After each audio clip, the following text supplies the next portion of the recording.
Welcome everybody to the second episode of the Culture Shock Podcast, CSP for short. When does Randy Savage show up? He's dead, motherfucker. What? No! So, That's not true! That's impossible! Today's topic for the Culture Shock Podcast is the Mass Effect series. The last game of the Mass Effect series came out last week? Was it last week? It's already been a week? Son of a bitch. Came out last week on Tuesday. Hasn't been a full week yet, just so you know. And, due to speculation, we don't know if the game's over or not. Because BioWare is a terrible, terrible company. So, I say we get this podcast started with just setting up the Mass Effect series. And how BioWare probably should have set it up by, you know... Like in the first game or just... Yeah, in the first game. We're going to talk about the first game. Now, I wrote down some notes, just a quick summary of the beginning of the Mass Effect series. Like, what's the background story of when you first are on Eden Prime.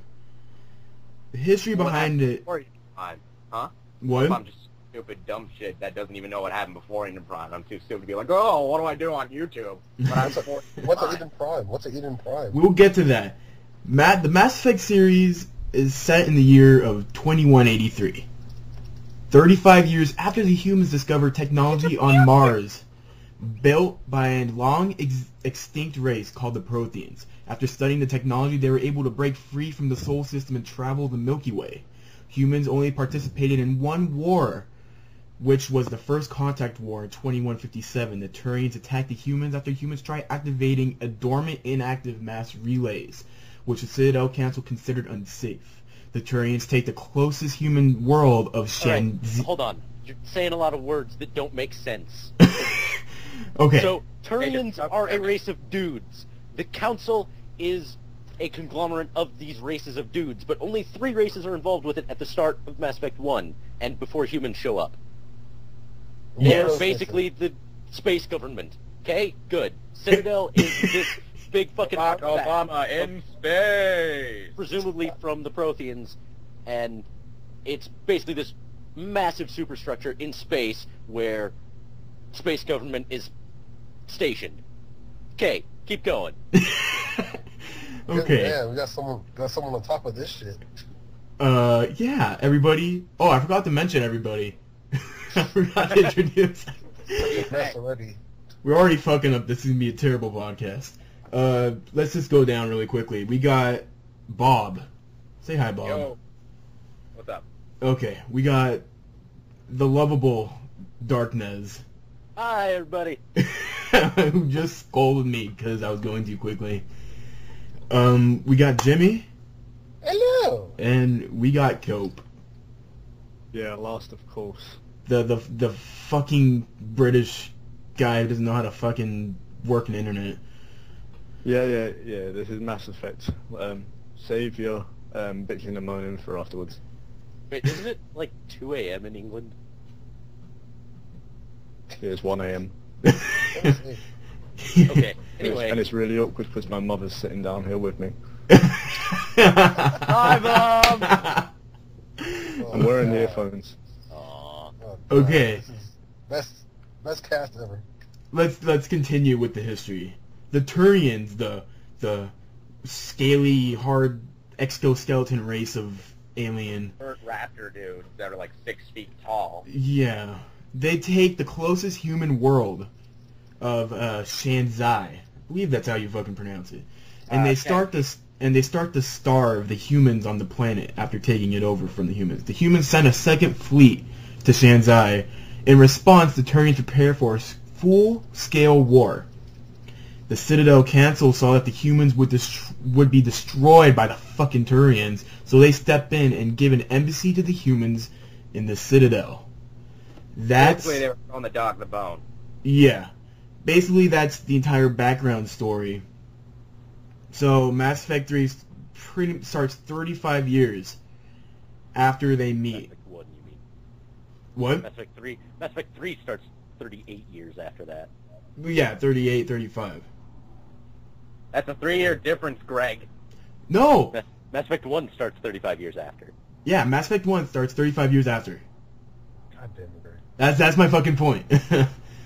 Anyways, we're gonna quickly, because Mass Effect 1's an old game and it came out back in It's fucking amazing. May of 2008, if I'm thinking that correctly. 2007. I thought it was like November 20th it came out, 2007, right?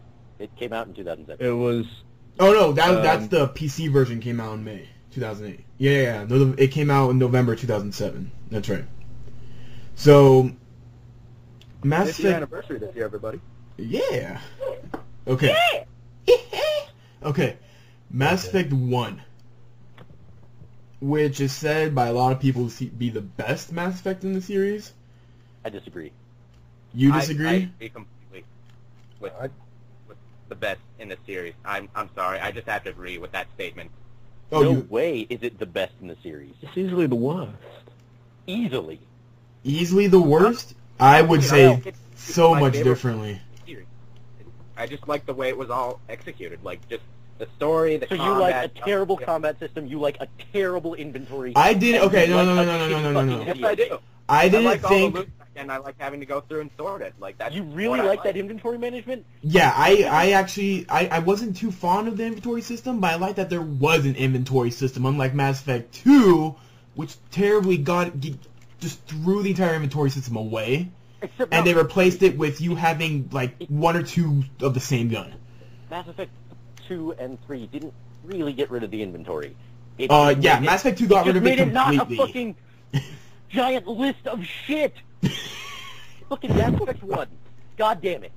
Every single time you kill something, it doesn't... Point 1, it doesn't tell you that you looted something from it. You don't have a thing where you go over and loot something and say, okay, I'm going to take this. You actually have to open your inventory before it tells you, hey, you got a bunch of shit. A blade of if you're like, everywhere. so, if you're like me and you don't check your inventory all that often because, frankly, there's just not a whole lot going on in the inventory, fucking... What do you want fucking Yeah, happening in the after- inventory? Some like Asari chick dancing nude? There's Do you want something to happen every time you open the inventory? First of all, but even just back to my point, 3 hours between opening the inventory, then you suddenly have this giant list of shit that is all the same shit over and over and over again. And to clean up your inventory, you either have to go to a shop, which is a big fucking hassle, or you reduce it to Omnigel, and you have to do that for every single item. You can't multi-select. So you sit there for 10, 15, 20 minutes fucking cleaning up your inventory of duplicate items that you're not going to use. You're just not. See, it just sounds like you don't have the. It just sounds like you don't have the patience for that. See, I have. I don't have the patience. I should need the patience to do that. It's a bad system. You should calm down before you have an aneurysm, Darknezz. I'll admit that the inventory system wasn't the greatest, but I did like the fact that you could get loot basically everywhere. You got money for killing like an enemy, thousands of dollars just for killing a standard foot soldier. That is like Getting loot is a fine thing. I love Diablo 2 because of loot.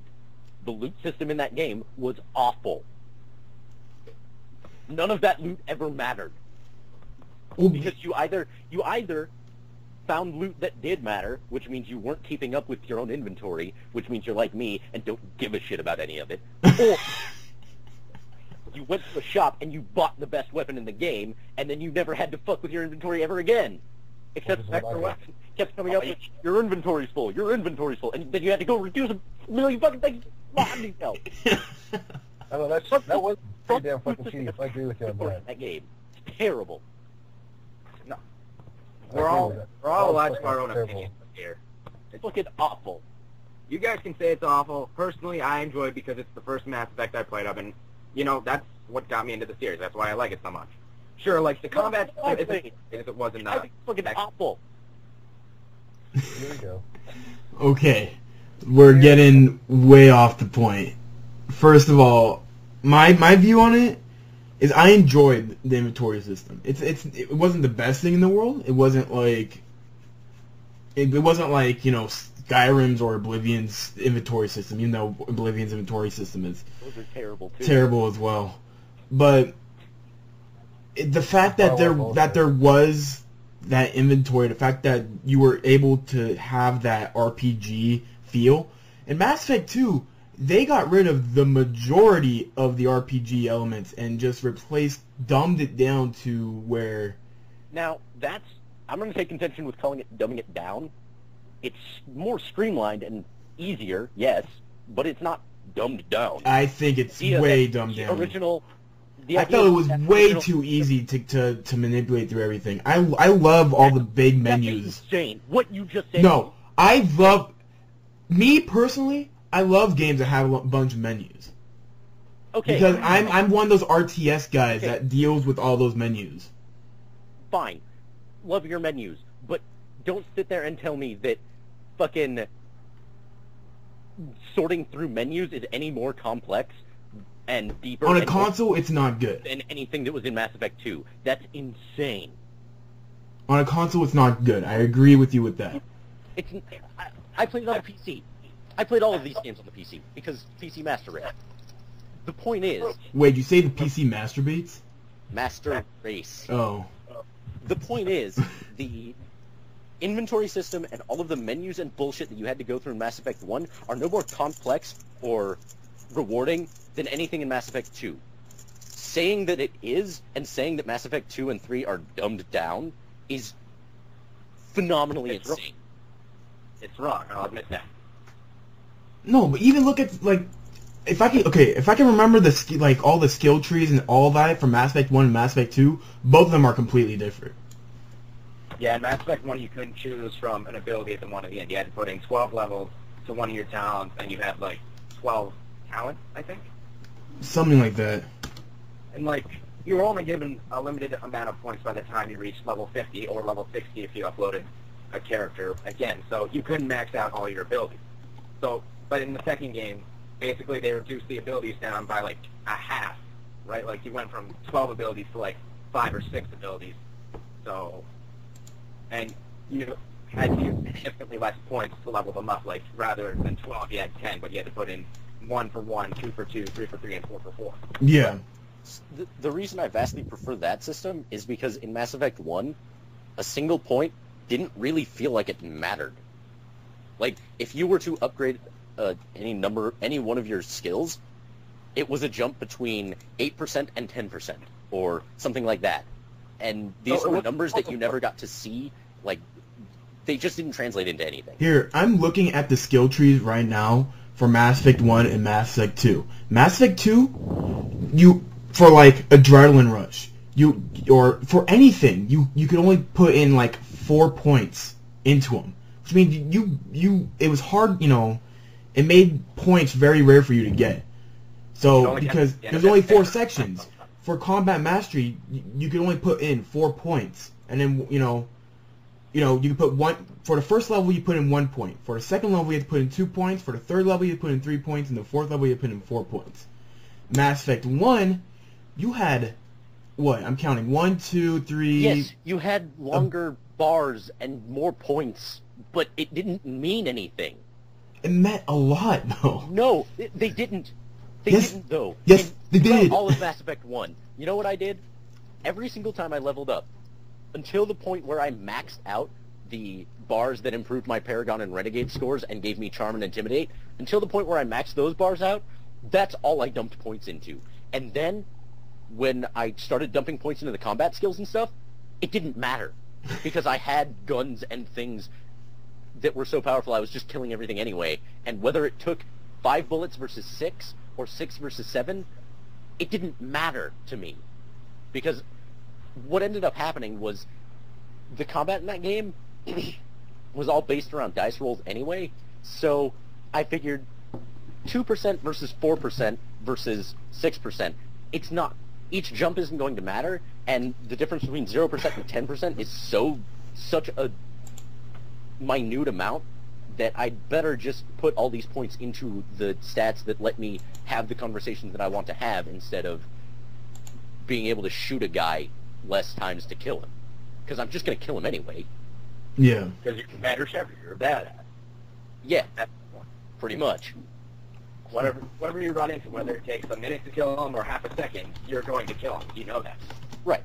So why bother putting points into those things? And you know what?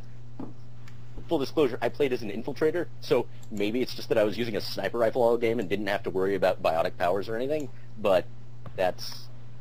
Here, let me ask you this. Okay, let's start out with this question. What'd you guys play as in Mass Effect 1? Soldier. Soldier? What do you mean, like first playthrough or just mainly? In Mass Effect 1, what'd you play as? Just straight out. A soldier? It sounds like everybody played soldier. Yeah, I played soldier in the first game.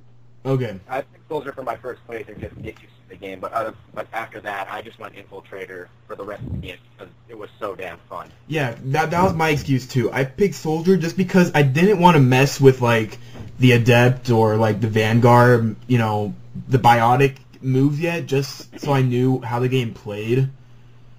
I thought it played pretty well, but then again, like what Darknezz is complaining about, we have different views. It's not bad. It's just not all that fun. I thought the it reason was... Mass Effect is an amazing game. What you play? The reason Mass Effect is an amazing game, the first Mass Effect, let's be honest, is because of the characters and the character interactions and the story. Because The gameplay in that game was felt awful. more... because it felt more... Mass close. Effect You 1 became... more open. That's what it felt like. It felt like I was actually on an adventure. Because what I felt... I don't buy the argument that it's more open, but we can get to that when we start talking about Mass Effect 2. Right. Look, what I felt was I became a lot closer with everybody in Mass Effect 1 than in Mass Effect 2. Because when I turned on Mass Effect 3 and Grunt appeared on the screen, I was trying to remember his fucking name. Really? Yeah. Dude, Yep, you didn't. you are once again crazy. You call yourself a Like, fan, he's really? shouting who he is in like battle, am I right? Because it gets to a point where after a while I start, you know, I stick with a certain team. Throughout Mass Effect 3, I stuck with Garrus and Liara. Oh, don't get me wrong. That's what I did in Mass Effect 3, and in Mass Effect 1, it was Garrus and I don't even remember who. And in Mass Effect 2, it was Garrus and fucking Grunt. But yeah, I never used Grunt. I never ever used Grunt. Even never talking to those people on my ship or during missions, they were on the ship, and anytime somebody wanted to say something, Kelly Chambers was like, "Hey, you should go talk to this guy because he's got a thing," and then I would go talk to him and do his mission, and then See, that was I that. did that a lot more in Mass Effect 3 than I did in Mass Effect 2. In Really? Mass Effect 2, I only talked to the people I wanted to talk to.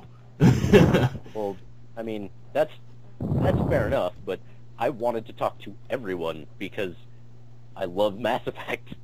Oh no, yeah, don't get me wrong. I absolutely love this series, but I didn't. It got to a point where I didn't care for some of those characters. Like who? Like Samara, I didn't All right, care yeah, that's fair enough. anything about her. What she was a boring character, I agree. character. But the reason why I continued to be friends with her because she was like the strongest biotic. Yeah, I didn't have Liara there, so I need someone to fill my sorry needs. Jack.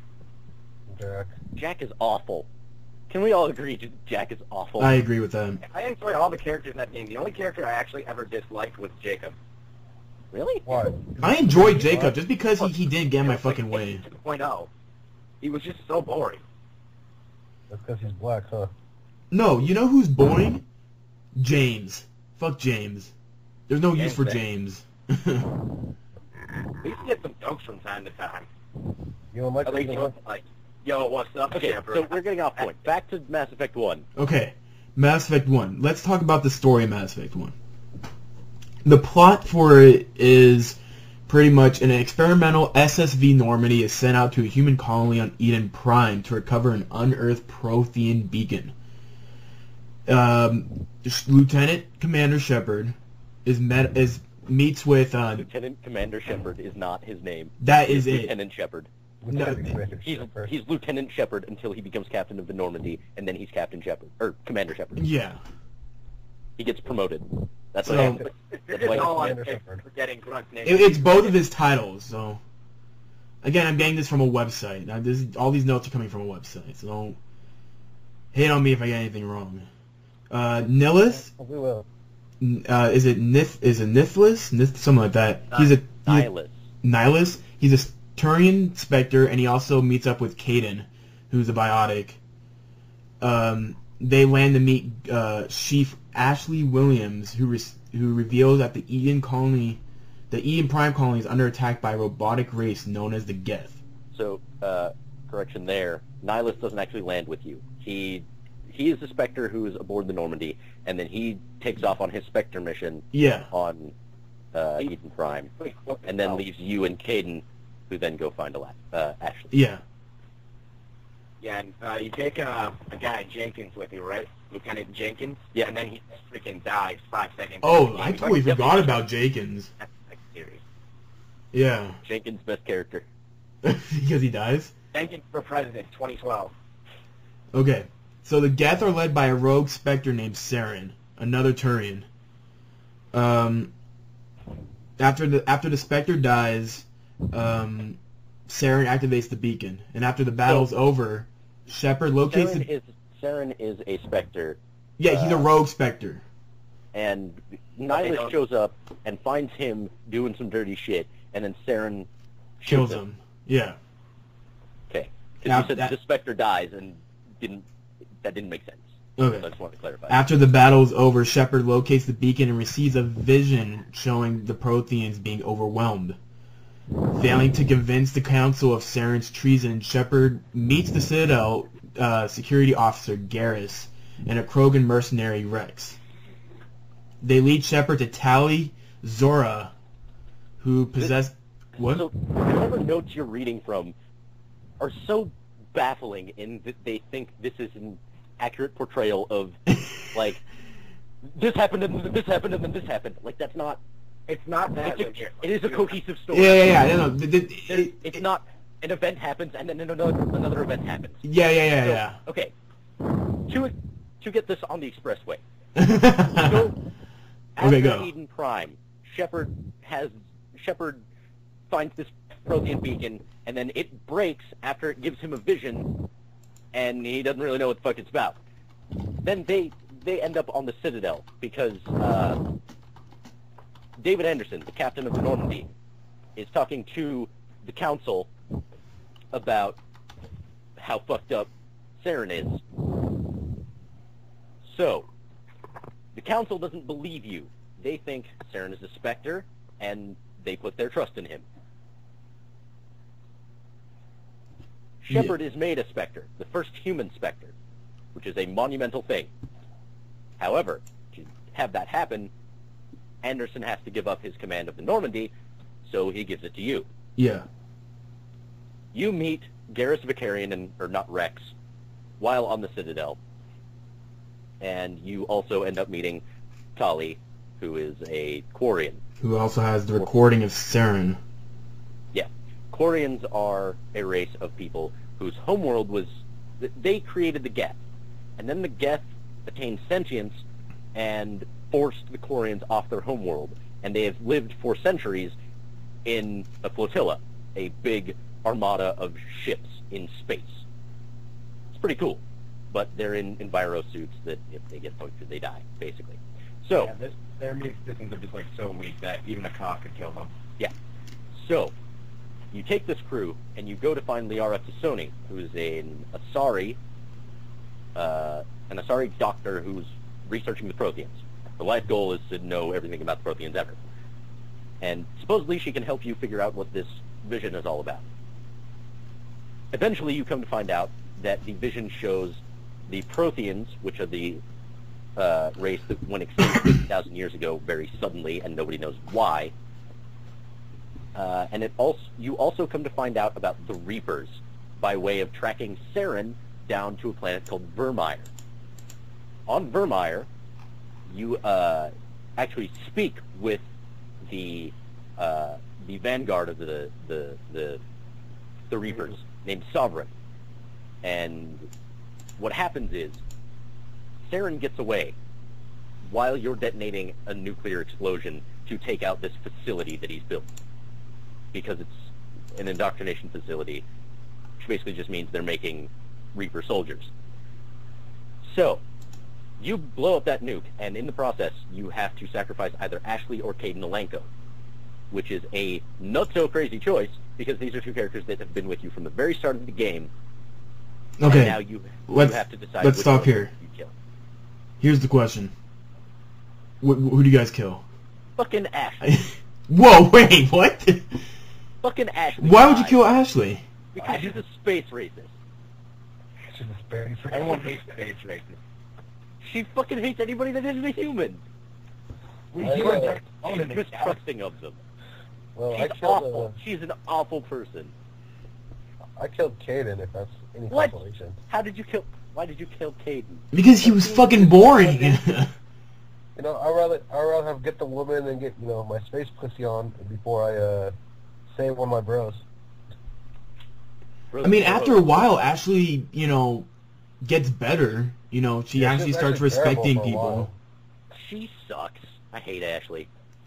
I just go between the two from time to time. It's still a hard decision, like, oh my god, who do I kill? Like, you can't just kill a person because, like, oh, I don't like them in this playthrough. It's a matter of thinking, but I just alternate between the two from time to time. I mean, it's I don't like the story not change as much an easy anyway. choice, but Ashley dies because she's a space racist, and I'd rather have Caden. Caden rolls better with my alien crew. Except he's not an alien, though. I want to. Okay. But he's at least tolerant and fucking knows that Garrus has his back. Okay. Garrus is on mission with me. Darknezz. I would understand why you all want to kill Ashley, because earlier on in the game, if you're not able to convince Rex to stay on your team, she's the one that kills Rex without telling you anything. Wait, what? Basically, in my game, she's the one that killed Rex in my game. That happens later, though. No, that happens before you sacrifice one of them. No, it doesn't. Are you sure about that? Oh wait, no, you're right, because that's the mission on Vermeer is where you You sacrifice one of them. is where that happens. Yeah. Yeah. So Like, basically, she's the one that killed Rex in backing up my a little game. bit, So. Vermeer is a Solarian planet, and Solarians are this race of lizard people who are science-oriented.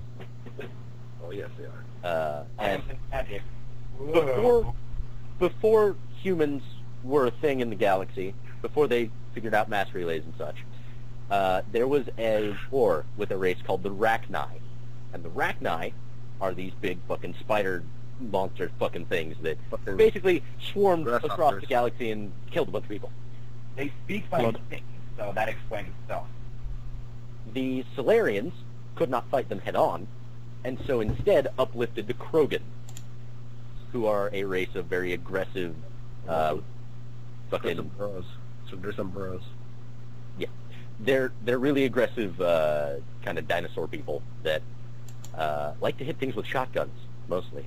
And so on Vermeer, there's this conflict between Rex and the Solarians that are there, and he's really angry at them. You can imagine why. Or no, you can't, because I haven't told you. The Solarians, after the Krogan were uplifted and stopped the Rachni, started going fucking crazy. So the Solarians developed the genophage, which is a basically a sterilization for the Krogans that limits their breeding possibilities so that they don't just breed into the billions and take over the entire galaxy. 1 in 1,000 children survive childbirth. So. Right. So, the genophage happens, and Rex is pissed at the Solarians, and that boils up into racial tensions on Vermeer. So, before you go on to this mission where you end up sacrificing either Caden or Ashley, one of them will kill Rex if you don't Paragon or Renegade your way out. So, who let Rex die? I tried to save him. I honestly tried to, but my Paragon wasn't high enough, so he died in my game. Let Rex die. I'm just asking him. Who would purposely let him die? Jerks. Purposely? I don't know who anyone would purposely let him die. Yeah, because Rex was honestly Rex is one of the more. Rex not being there has interesting ramifications for 2 and 3, but we'll get to those later. Yes, it will. So Did he die in Mass your Effect game, Darknezz, or what? 1. No, he lived. Oh, okay. Yeah, he died in my game, so I can give that perspective on. So, so that happens. and then Vermeer happens, and then Saren gets away. We come to find out, eventually, that Saren is trying to open the Citadel as a relay for the Reapers, because what happens is the Reapers are this ancient race of sentient machines that live in dark space, which is the space outside of the galaxy. This race of sentient machines shows up every 50,000 years and destroys galactic civilizations. Well, We're not sure why at this point. So, Saren is trying to open the way for them to show up in the middle of galactic civilization at the Citadel. Shepard fights his way up to Saren on the Citadel and stops him. However, Sovereign attaches himself to the Citadel to try and open it himself because Sovereign is a dick.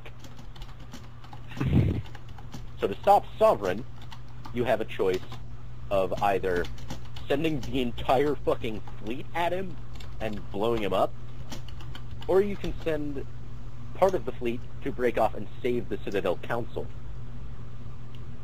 because they're on a ship that's going to blow up if you don't. So,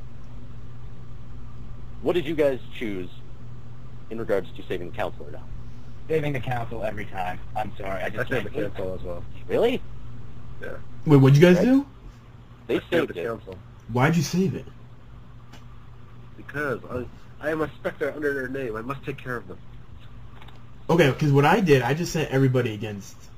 I said fuck the Council, because there was a big argument that was brought up on the internet after Mass Effect came out, that the Council, throughout the entire game, no matter how much evidence that Shepard would bring to them, would always say, "We don't trust you, Shepard. Go find evidence." And then he would bring him evidence, like, "Okay, you're right." And then Shepard comes up with a new problem. He's like, "We don't trust you." And then so he goes down and has to find more evidence. It's true. You kind of expose yourself then, because you probably heard about all this before you played one. I actually didn't know all this, and I was still following them all the way through. Like, I was like, to get the evidence, I'll get all of this, Well, you know? all And of I'll that- actually prove it to you guys. Throughout Mass Effect 1, I had not played or seen anything about it before I started Mass Effect 1. And throughout the entire game, at every single turn, the Council does nothing but try to stop you from stopping Saren, because they don't believe you. Yeah. And then when you finally force them to believe you, they still don't fucking help you.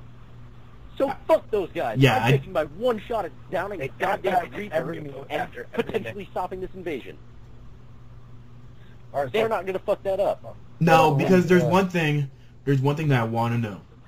Is because if you save the Council in Mass Effect 1, in Mass Effect 3, does that dude turn on the Council? What's that dude's name? Udina? Udina. I would have to imagine he does, because that's a pretty I think major plot point. I think he's still... Did he... Well, did you guys destroy the Council? Did he turn on the Council in 3 or no? Yes. He still did? No, wait. I didn't save the Council. No, that's what I'm saying. When he destroyed the Council in 1, did he still turn on the Council in 3? Yes. Or was it Yeah. no Council? Yeah, he does try to betray them. Yeah. Alright, because that trust didn't matter to him, because I saved the Council in 1, and he still turned on them in 3. Okay. Oh, okay. Well, so we'll talk about that later then. So, Mass Effect 1, either the Council dies or not, and you stop Sovereign and Saren from initiating this Reaper invasion.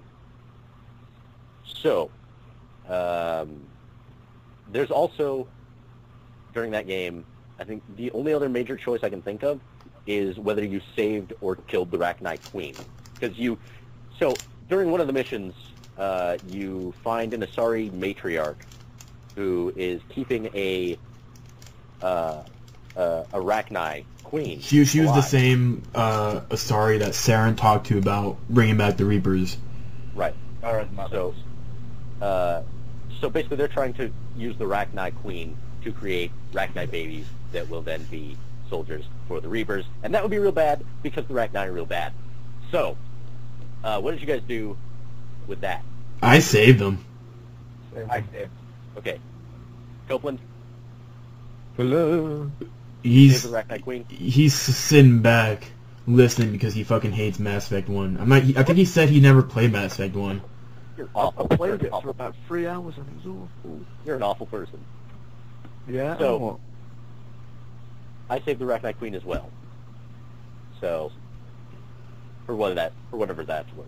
Yeah, the reason why, look, because I thought about it when I was actually doing it, I found no reason why to kill them. Yeah, like, yes, the Arachnite did real bad things in the past, but that's it. You mean, and then they started saying, you know, I can't remember what they said. There was something that they told me, and then I was like, okay, whatever. I'll keep you guys alive. But I kind of also had an idea that if they were going to continue on with this, they were going to help me some way to destroy the Reapers. Well, so the reason that I saved them was because that queen promised that they would go into hiding and not fuck with anybody. That's right. So That's like, it. All right, fine. If you want to continue existing and you're going to keep up with this promise, great, fantastic. I support you all day. Yeah. But know that if you don't hold to this, I'm Commander Shepard, and I'm just going to blow your face off. So, yeah. So yeah. And they did go hiding, because I'm not sure if they were mentioned in full in Mass Effect 2. Probably in small snippets. They do have a cameo in Mass Effect 2. Yeah. Side questions too, I mentioned it. So those are the major plot lines in Mass Effect 1. Yeah. Thank God, because it should also be noted that the Geth, which are the race of sentient machines that the Quarians built, were being used by Saren and the Reapers to invade. I think out of all the enemies, I enjoy the Geth the most. Oh, definitely. They're so unique and just with the way they are. The Geth are really cool, and they only get cooler in 2 and 3. Yeah, and what I felt like, the Reapers, because in Mass Effect 2, near the end of Mass Effect 2, oh no, those are the Collectors, never mind, just forget everything I said, because I just kind of brain fart. So is there anything else that we really want to talk about in Mass Effect 1? I think we should mention Cerberus at least once. Even though they play a bigger part in the next game, I still think we should mention them. Alright, yeah. So Cerberus, there are a few side missions where the name Cerberus comes up. And because they're not your focus, you don't really delve too deep into it. But they seem like a pretty shady organization that's into some real bad shit in Mass Effect 1. Yeah. Like, you find downed Alliance soldiers with a distress beacon near them, set by Cerberus as a trap. And be it near like a Thresher Mom nest or whatever. Yeah. Or just some sort of trap to be like, we tricked you. Good fucking luck. Yeah. So, and their names also come up in some smuggling deals and a lot of other crazy shit. They were just building up for the next game. Yeah. So the other thing that Mass Effect 1 has that 2 does not, and 3 does not, is planetary exploration. My favorite part of the game. You can go to most any planet and jump down on your Mako and go back about. Basically, you can explore 1 square mile of terrain on one planet in each solar system. Right. Now here, everybody has problem with this. Everybody has problem with this part of the game, because obviously the space between, you know, like a mineral or like an artifact on one side, and then you have like the actual mission on another side of the map. And, you know, driving the Mako over all those fucking hills, and, you know, it's bouncing around a lot. It can get pretty tedious. I enjoyed it. I don't know why, but I had an issue with. It's that every single planet looks more or less the same. Yeah, because it was just the different colors. It looks the same. Garden World looks the same. It all looks the same. Right. Yeah. On top of that, there's just not a whole lot to do on those planets.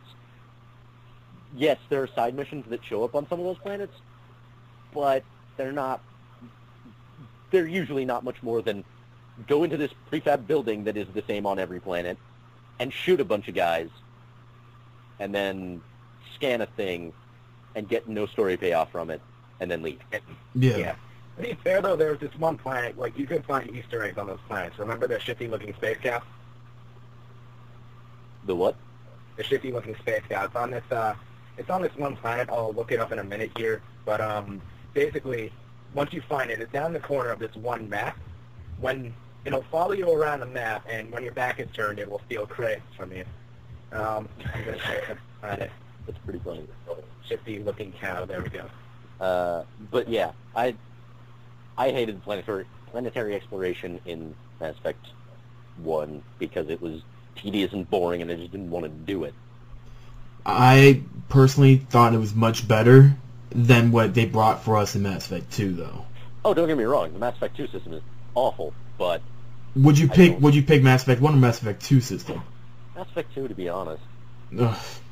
I couldn't do it. I couldn't be able to replay Mass Effect 2 if I had to do the scanning.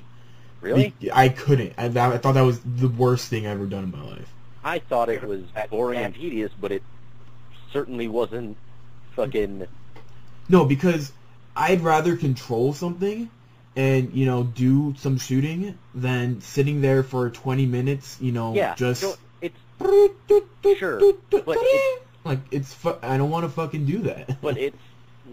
Fucking driving that Mako was not fun. At least... And they could have made it into, like, a mini-game. In, like, 2 hits anyway, unless it was a Thresher Maw, and then you ran the fuck away, because who wants to spend 5 minutes driving around in a fucking circle? Not me. To be fair, I really enjoyed the cannon when you could just drive up to, like, a Geth or whatever, and then just use your freaking rocket launcher instead of flying over a small skyscraper. Yeah. That was... I think they did a lot of cool stuff with the like, for story missions, when you had to drop down on a Mako, and you had to drive through a unique terrain and get fucking through snow obstacles and fight stuff. That stuff was all right, and it gave this sense of you're not just fighting foot soldiers. They have tanks and they have all this other stuff. You just don't have to fight that when you're inside of buildings. You have to fight it when you're driving up to your objective. That I thought was cool because it gave a sense of this larger army. But planetary exploration wasn't fun, and there was hardly ever anything to do. Yeah. Like, yeah, you walk up to a fucking Matriarch's writings, and you hit spacebar, and then you collect them, and then, great. They don't mean anything. They don't have any sort of ramifications for the rest of that game or the next, and it was boring. Yeah. It's for completion, basically. Yeah. I mean, you gotta think about that most of those side missions, you know, aren't gonna end up being the same as regulars. On top of that, it doesn't make any fucking story sense, because this is a galactic civilization. Why in the balls would they spend the time going by 1 meter by 1 meter, or 1 kilometer by 1 kilometer, rather, squares on a planet in a fucking Mako, instead of just scanning it from orbit and sending down probes? Because that's what a galactic civilization would do. So Mass Effect 2 makes more sense. Yeah, but you know, one more thing, fun, but it makes more sense. Again, but they could have done that so much better, though. They could have turned into like a mini game or something like that. Sure, I would have rather had played a mini game to get thing that they had in Mass Effect 2. I'm saying it makes more sense. Still not very fun. I think it was terrible, honestly. I didn't care if it made sense or not. I thought it was one of the worst. I didn't want to sit through. Like I said, I'm not defending the system as being a good system. Yeah. It's a terrible system. But it's not... Fucking Mass Effect 1 was no better. Yeah. At least they had the skies to look out to. Those skies were just beautiful. I'm sorry, the environment, like, at least the backgrounds, they were beautiful. If I had to say anything about that. That snow... Okay, because you were mentioning during the story when they would bring up, you know, the Mako, like you would drop down the Mako and you do stuff. To show how stupid I am, the snow level when you first use the Mako, I missed the tutorial, and so I didn't know that I could shoot rockets. And so I tried running through the entire map with just the machine gun. Way to go. And so it took me about an hour to, you know, I died like twice, but I continued skipping through the tutorial at the beginning. Of course you did. And but then after you know, raging so much, I sat down. I finally was like, okay, you know, I'm just gonna fucking read this tutorial. And then it was like, oh, I have rockets. And so I go out and I just like I beat it the next try. Great job. Yeah. So the other thing that I that we should probably address is let's address the final battle with Saren. That fucking fight sucked. I thought that was one of the easiest fights. Like, just with how much they hyped you up about how bad of a guy and how good of a Spectre he was throughout the game, it made it so much more satisfying just to kill him right there and then. Did you? Yeah, I mean it's a great fight to have for story reasons, but mechanically that fight was fucking dumb. Wait, are you guys talking about the fight, the one where you can actually talk him into killing himself, or the one after that? Wait, you can talk him into killing himself? Yeah, with that. Yeah, well, if you're in Paragon, if the Paragon's high enough, you can convince him that he's indoctrinated and he'll shoot himself and kill himself. I'm pretty sure I maxed Paragon and No, but never got that option. My Paragon was maxed all the way. Yeah, We convinced him. We convinced him that he was pretty much indoctrinated, and then he shot himself in the face and killed himself. Wow. I didn't even get that. My Paragon was super high. I'm not sure if it was maxed out, but it was pretty damn high. Yeah, mine was maxed out. We ended up having him kill himself. So. One of the things that I really liked that they took out in the second game was Charm and Intimidate bars, because basically in the first game you couldn't make a Paragon or Renegade choice just by having high enough Paragon or Renegade. You had to fill out your Charm or Renegade, Charm or Intimidate bars. And that was kind of the dumb. It's like, people know I'm a good person or I'm a bad person. Why do I have to level up this base so that they'll trust me? Yeah.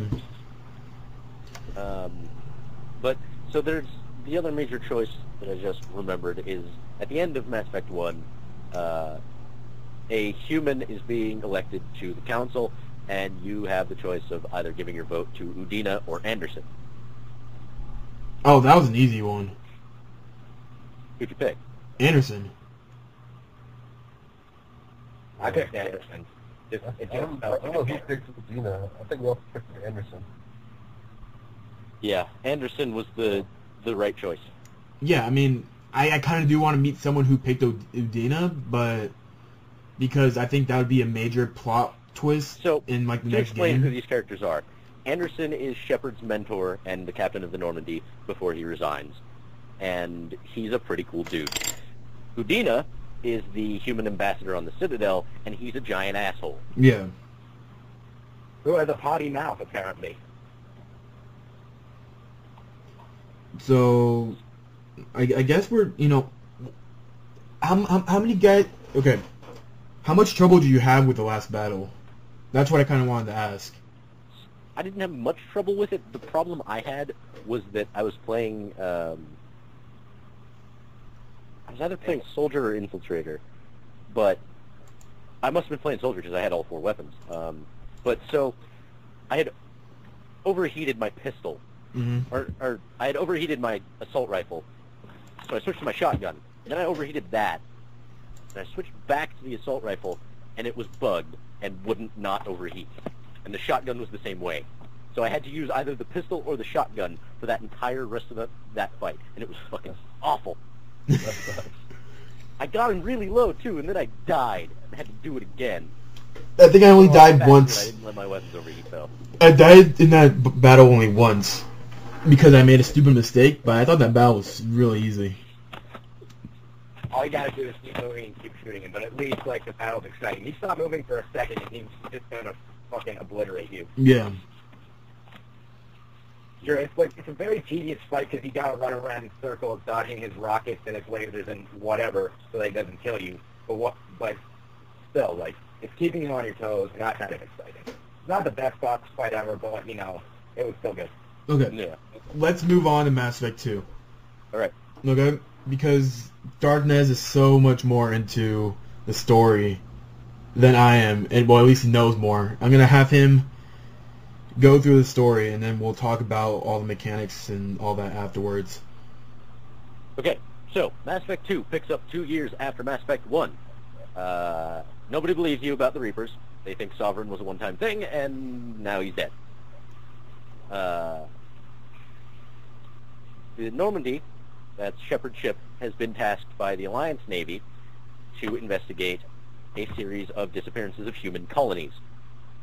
You come to find out, well, So the game opens with the Normandy being attacked by a collector ship. They don't explain who collectors are right away, but they're basically this race of things that nobody really knows anything about, and they come from beyond a mass relay that nobody's ever come back from.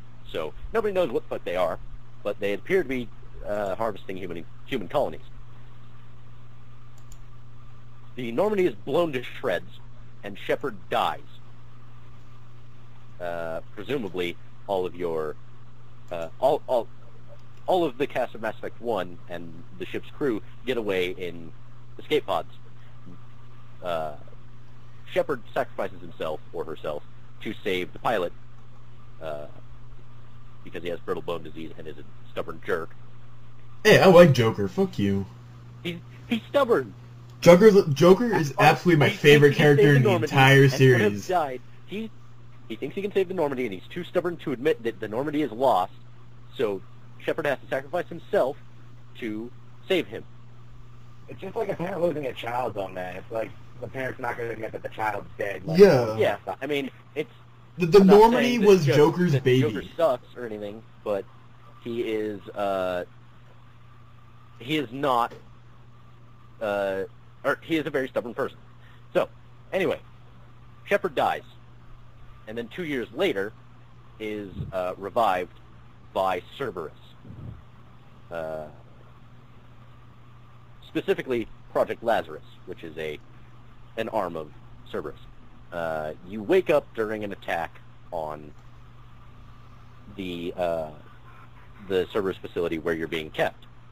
Now, the crazy thing about it is that, well, so you fight through this Cerberus facility, and then you meet Jacob and Miranda Lawson, who are Cerberus agents. Oh, baby Miranda.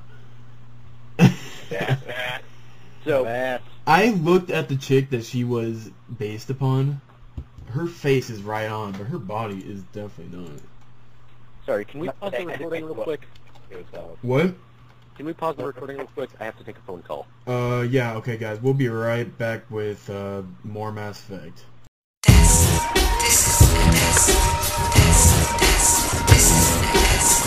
And we're back, everybody. Sorry for that little interruption. Before we continue on with Mass Effect 3, we're going to talk about the different classes of Mass Effect. We still have plot to go in Mass Effect 2, though. What? We didn't get through the plot of Mass Effect 2. Yeah, I know. We'll get back to that.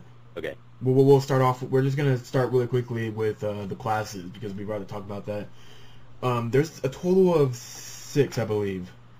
Yeah. You have Soldier, Infiltrator, Adept, Vanguard, Engineer, and son of a bitch. Sentinel. What? Sentinel. Sentinel. That's right. I continue to forget about Sentinel. Class in the first game, but it gets so easy in the second and third games. It does? Yeah, just because of how defensive it is. In the first game, as a Sentinel, you're only limited to pistols and light armors, which is basically, you're playing like half adept, half engineer, just a whole load of shittiness. But then in the third game, you get tech armor, which basically, if you die with tech armor, like, if you're playing normal Sentinel and you die, that means you really suck at the game. That or the enemy got lucky. I heard that tech armor was OP in Mass Effect 2. It is. Like, it just blocks so much damage, and when it's out, it just releases a shockwave, which stuns your enemy, so you can just be like, oh, what, bitches, I got an SMG, I'm just going to shoot you in your face. So, yeah, it is kind of an overpowered class in the second game. Dare I say it. Okay, so let's talk about some of these classes. Adept is obviously the biotic specialist. He's the guy with all the biotic powers. That For anybody who doesn't know, biotics are a technology using Mass Effect fields. Yeah. Basically, you get an implant. As humans, you get an implant in your skull, and then you are magic, basically. Yeah, you're like a Jedi without a lightsaber. Exactly. And that's the reason why I have Liara in most of my stuff. Is she no, she's a Vanguard or Adept? Adept, basically. Yeah. She has access to singularity, so that's what I consider an adept. Okay. Then we have the soldier, which is a combat specialist. He has access to all the ammo. Yeah, pretty much. One of the more boring classes, honestly. The He engineer. is also the only thing that can use assault rifles, though. In the first game, right? In all of them, as far as I Not know. all of them, but No, because as infiltrator, I used assault rifles. yeah, but yeah. I know in 3 you can equip any item, even if you're not proficient in it, but in Mass Effect 1 you only got... Yeah. Or no, wait. In Mass Effect 1 you could totally equip anything, even if you weren't proficient with it. You just were terrible with it. Accurately. Yeah. Yeah. Yep. Mass Effect 3, they got rid of that. You could, like, equip anything, whatever you want, I believe. It's just like you have a weight limit of everything you equip. That's about it. Yeah, every weapon was heavier than the rest, and it made you... I didn't feel any difference in the weight. I honestly, you know, I had the heaviest sniper rifle, the Black Widow, with me, and then I had a can't remember what assault rifle it was, and an assault rifle, submachine gun, pistol. The weight affects your cooldowns for your powers. Oh, is that it? I thought it was my speed. Okay. I still didn't notice any difference either, so my stuff recharged pretty fast. Yeah, my stuff, because I had a lot of my because I played an infiltrator throughout Mass Effect 3, and it felt pretty, you know, normal to me. But anyways, we have the engineer, who the tech specialist. Throughout in Mass Effect 1, the engineer was really helpful because she was able to open a lot of chests. And Yeah, just electronics. That's all you needed to do. yeah, and I was sad that they got rid of the chest in Mass Effect 2, Mass Effect 3. I think they got rid of chest in Mass Effect 2. Did they? Can't remember. Yeah, instead you just picked up salvage and whatever. Yeah. And then you have the Vanguard, who was the biotic combat specialist. It's a mix of between two of them. Then you have the Sentinel, which is the tech biotic, and that's a mix. And then we have the Infiltrator, which is tech combat. You know, all the classes seem really, you know. I don't know what to say about the classes, you know. In the first game, they're basically like, you mix abilities with other things. Like the Vanguard, for example, will have half adept abilities, half soldier. Whereas in the second game, they all get their unique abilities. Like, again, with the Vanguard, you get the awesome biotic charge as well as like your shockwave and whatever. Whereas like an adept would have singularity and throw and whatever. Yeah. They each have different abilities. And, well, at least for majority of it. Yeah, so they pretty much went more in depth in the classes in Mass Effect 2, but they really got rid of more of the skill tree in Mass Effect 2 as well, which I really didn't like about it, because what was it? I think when you were a soldier in Mass Effect 1, you had a bunch of things to put it in as. You know, you could master in sniper rifles and assault rifles, combat armor, first aid, you know, assault training, fitness, the soldier, and then charm. Each of those creates something unique of its own. Yeah, but then, you know, in Mass Effect 2, all it was adrenaline rush, concussive shot, disruptor ammo, incendiary.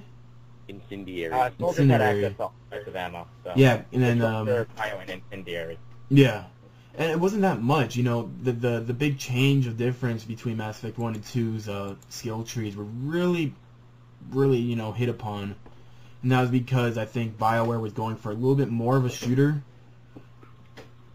than anything, but shooter with some RPG elements scattered around. In my opinion.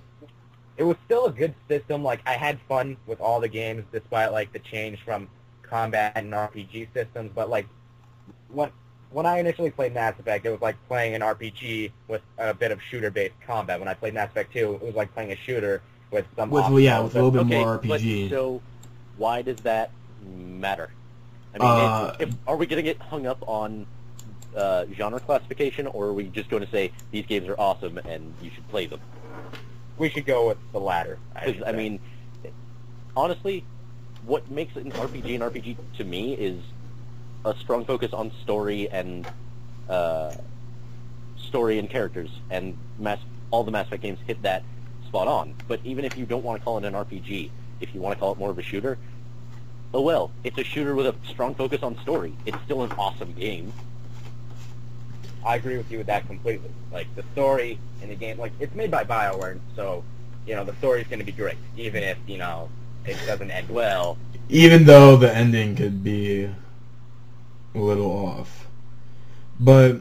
Off. Yeah, I guess I can agree with you with that, Darknezz, but I felt that also to be more of an RPG, it's not only, you know, for you to make choices, also you to customize your character as in-depth as you want. And I think they really got rid of all those, you know, skill trees and you know what? all the more customization of your character, and they took it out. The idea that you could customize a character in Mass Effect 1 is silly. We talked about how the trees didn't really matter in the first one, but even if they did matter, you still don't have an amount of customization that you don't have in Mass Effect 2. You just had longer bars with more gradation to them. It wasn't a matter of, I can customize my character however I want. It was a matter of, I'm going to dump all these points into Charm or Intimidate or fucking Pistols or whatever, and it didn't matter if you were... In Mass Effect 1, as far as character customization went, you had your class, and then you had levels of gradation on your skills, and that was it. Yeah. The same is true of Mass Effect 2, except that in Mass Effect 2, the levels of gradation are smaller. Actually, now that I think about it, with the way that they made the characters and classes in Mass Effect 2, it actually supports your character's uniqueness, I guess, if you could call that a word, because, like, take Shepard and Tali in the first game. Tali was, like, basically your engineer in the first game, only with an extra shotgun skill. In the second game, they give her, like, a few engineer abilities, like combat drone and whatnot, but you also give her other unique abilities, like hacking. Well, not unique, but, you know, like, it was different abilities. So, like, if you wanted, you could bring along Garrus and Tali in the first game, but it would be kind of redundant to have two people skilled in tech. In the second game, you could bring along Garrus and Tali, whereas Garrus would have the more offensive tech abilities, Tali would have the more defensive ones. So you didn't really feel as left out. That's just my opinion. Okay, yeah. So let's move on. Darknezz, are you ready to cover the Mass Effect 2 story? Yes. Okay. So, you fight through the Cerberus facility, and you come to find out that Cerberus is run by a mysterious figure called the Elusive Man, who thinks that humanity is the prime species, master race, space racists. Yeah. And he wants you, because after the Normandy went down, the Alliance stopped investigating the collectors, and they're trying to deny that it's even happening, in a way. But so the Elusive Man, with his infinite resources, wants Shepard to go investigate the collectors, because he believes the Reaper threat, and believes that the collectors are connected to the Reapers in some way. So you come to find out that so the Elusive Man gives you some dossiers on some people, and tells you, hey, go recruit these guys for your team, because you're going to go on a suicide mission through a relay that nobody has ever come back.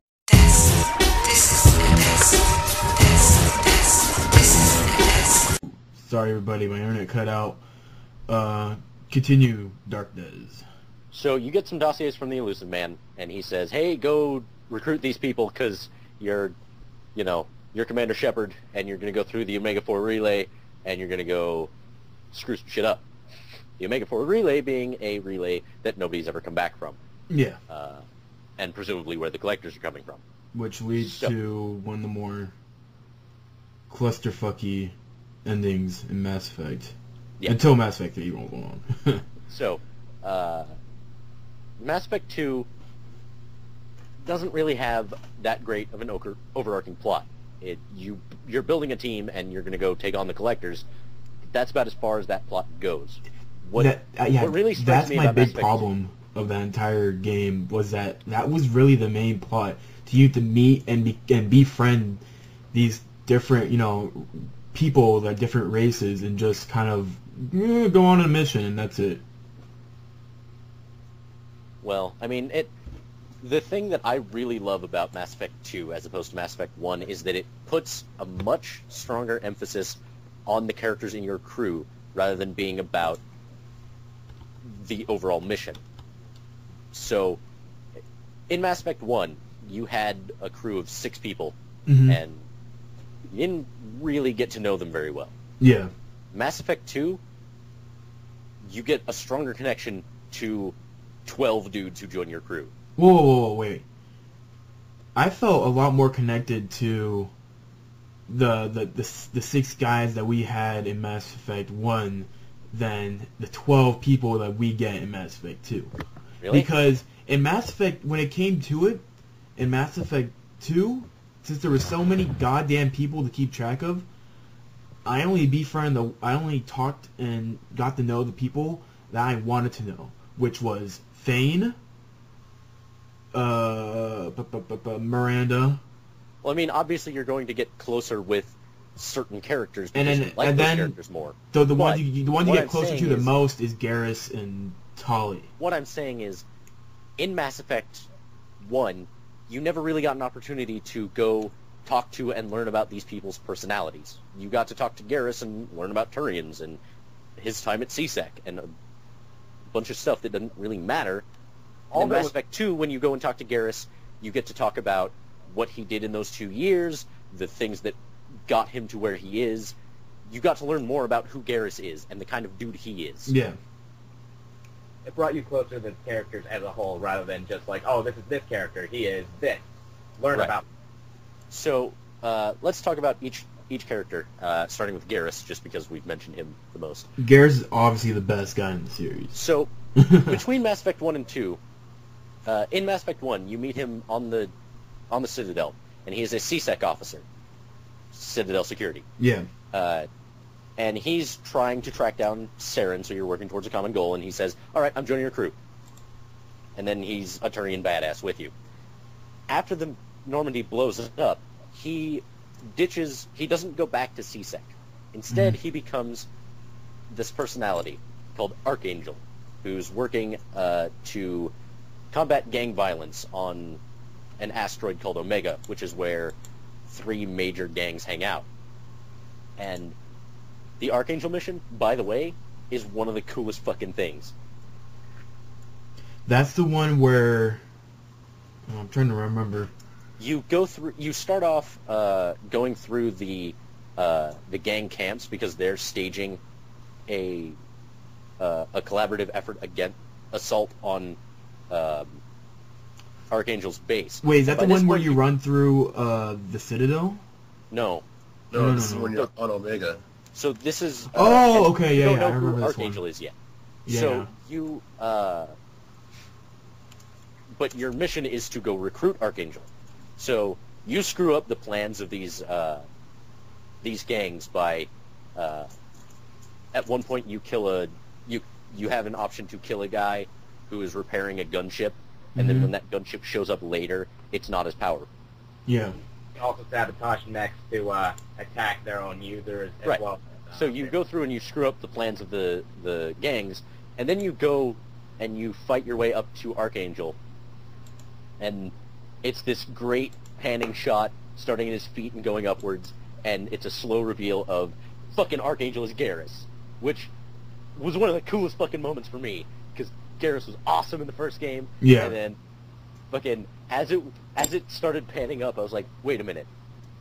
How awesome would it be if this turns out to be Garrus? And then it was fucking Garrus. And I was like, fuck yeah! Wait, did you actually have a disbelief that Garrus wouldn't be a member of your squad? I thought he would show up again, but I didn't think it would be the first fucking dude I went and found. Yeah. Fucking Garrus was... more badass. It's like the fact that he tells you, like, I've been trapped up here for 4 days, and He's been trapped up there for 4 days under constant attack, and he's still headshotting those mercs like a fucking badass. It's like, don't you find him? Don't you find him with like half his face? Yeah. Yeah. Or no. What happens is, at the end of that mission, he gets shot by the gunship, and fucking half his face is blown off. And then for all of Mass Effect 2 and 3, fucking, he's got this wicked, huge scar up the side of his face. It's awesome. And his armor's all damaged. Yeah. Fucking Garrus is a badass. One of the things I have to say, though, is, like, you actually influence the path that he takes from the first game to the second game. You can do a special mission for him by talking to him after your story missions. Like, he mentions a Dr. Saleon. Do you guys remember that? Or have you guys done those missions? I have no idea what you're talking about. Basically, Garrus will tell you about his time at CSEC, and he says, like, oh, there's this one guy that got away, and I wanted to take him. Oh, right, yeah, his loyalty mission. Yeah. I thought you were talking about a mission in Mass Effect 1. No, this was in Mass Effect 1. No, his loyalty mission was in... mission in 1 and 2, technically. Like, it's called, it's like the Dr. Saleon one. Basically, it's only in Mass Effect 1, and it only affects the story minorly. It basically affects the path that Garrus takes. You tell him to kill this guy, he goes straight to Spectre training. You tell him not to kill this guy, do things the right way. He goes back to Citadel. He goes back to CSEC. Then he tries to go in Spectre. Then he goes to Omega. Basically, it's not a lot of, like, progression. Well, it is a bit of progression, but it's not really important. It's just letting you know that, oh, this is the path that he took because of you. Feel proud or feel angry or whatever. Oh, neat. So, later in the game, you can get Garrus's loyalty mission, which he tells you a story about. He ran with a crew as Archangel, and one of his crew turned on him and killed his entire crew, and then got away. So Garrus gets a lead on him, and the loyalty mission is you and Garrus being space cops, hunting this motherfucker down, and then either killing him or getting him in prison. I like Garrus to kill the motherfucker because he's Batman. Which basically becomes Space Batman. Yeah, you become Space Batman. It's great. So, Garrus is badass. I let Garrus kill him in my game as well. Yeah. So, we're all agreed that Garrus is a badass, yes? Wait, Garrus can't die in any of the games, right? He can. He can? Which one? He can die at the end of Mass Effect 2. Oh, okay. Yeah, if you don't do his loyalty mission, if you don't do anyone's loyalty mission in 2, you can pretty much get everyone killed in the end of part 2. Did Garrus die in one of your games, Jimmy? No, he didn't. He didn't die, but I was saying, like, on YouTube, it basically, if you don't do any loyalty missions, like 0 loyalty missions, you get pretty much anyone to die in the end of part 2.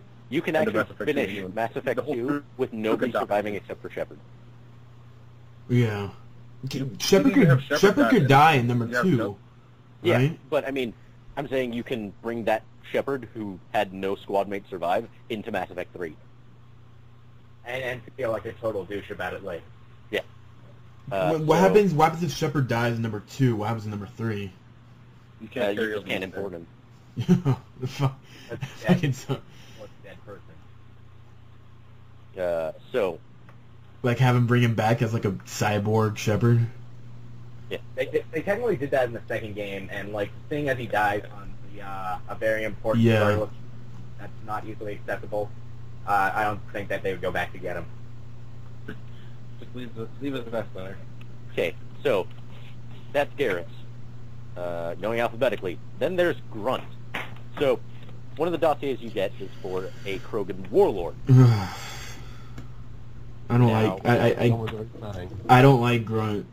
He's one of my least favorite out of the entire series.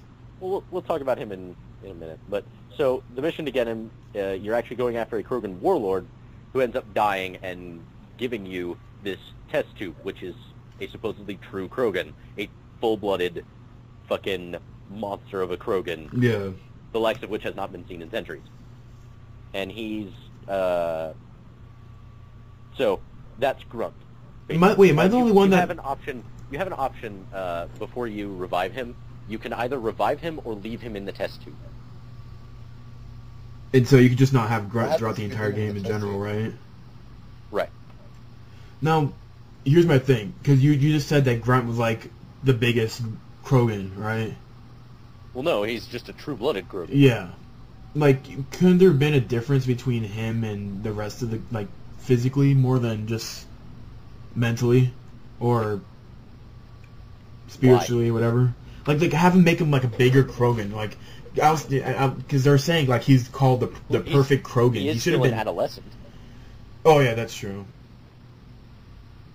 So he's just gonna get bigger and bigger. So there's your problem solved. I mean, like, make him bigger doesn't sound like a legitimate complaint about the character. It's just, I never got when I was playing Mass Effect 2. I really did want to talk to all of them, but I felt like there's a lot more characters that I wanted to make friends with, like Morden. Fucking Morden was the greatest. But Garrus, I mean not Garrus, Grunt gave me no reason to get to know him. Like when I heard that Morden near the end of the game you could make Morden sing, that's all I wanted to do. I wanted to build this relationship to the point where I could hear Morden sing in my game. Yeah. Yeah, that song. So, and which I got to do, which I'm happy. I liked Grunt just because his intro sequence after you open the pod is he fucking goes nuts and slams Shepard up against a wall, and if you take a renegade action to intimidate him, fucking the camera cuts to Shepard's gun at his stomach as he's talking to convince Grunt to stop being such a dick. Fucking it just cuts to Shepard's got his gun at the Krogan's gut like he's gonna shoot him if he doesn't chill the fuck out. It's great. I thought that sequence was great. And even if you do shoot him, he's like, "Oh, you are strong. I will join you for now." Yeah. So Grunt's loyalty mission deals with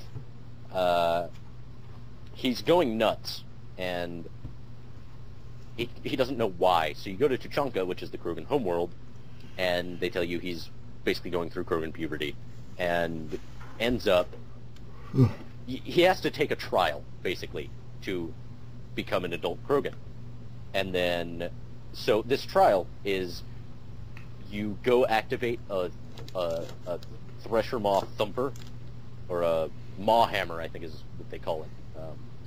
And it's this building and building and building mission of where you're fighting off waves and waves of dudes. And between each wave, there's this break where it explains the history of the Krogan. And at the very end of it, you fight a goddamn Thresher Maw on foot. So basically, that's Krogan educational TV. Yeah. I don't remember fighting the Thresher Maw. I remember doing the mission, I just don't remember fighting it. The Thresher Maw shows up at the very end.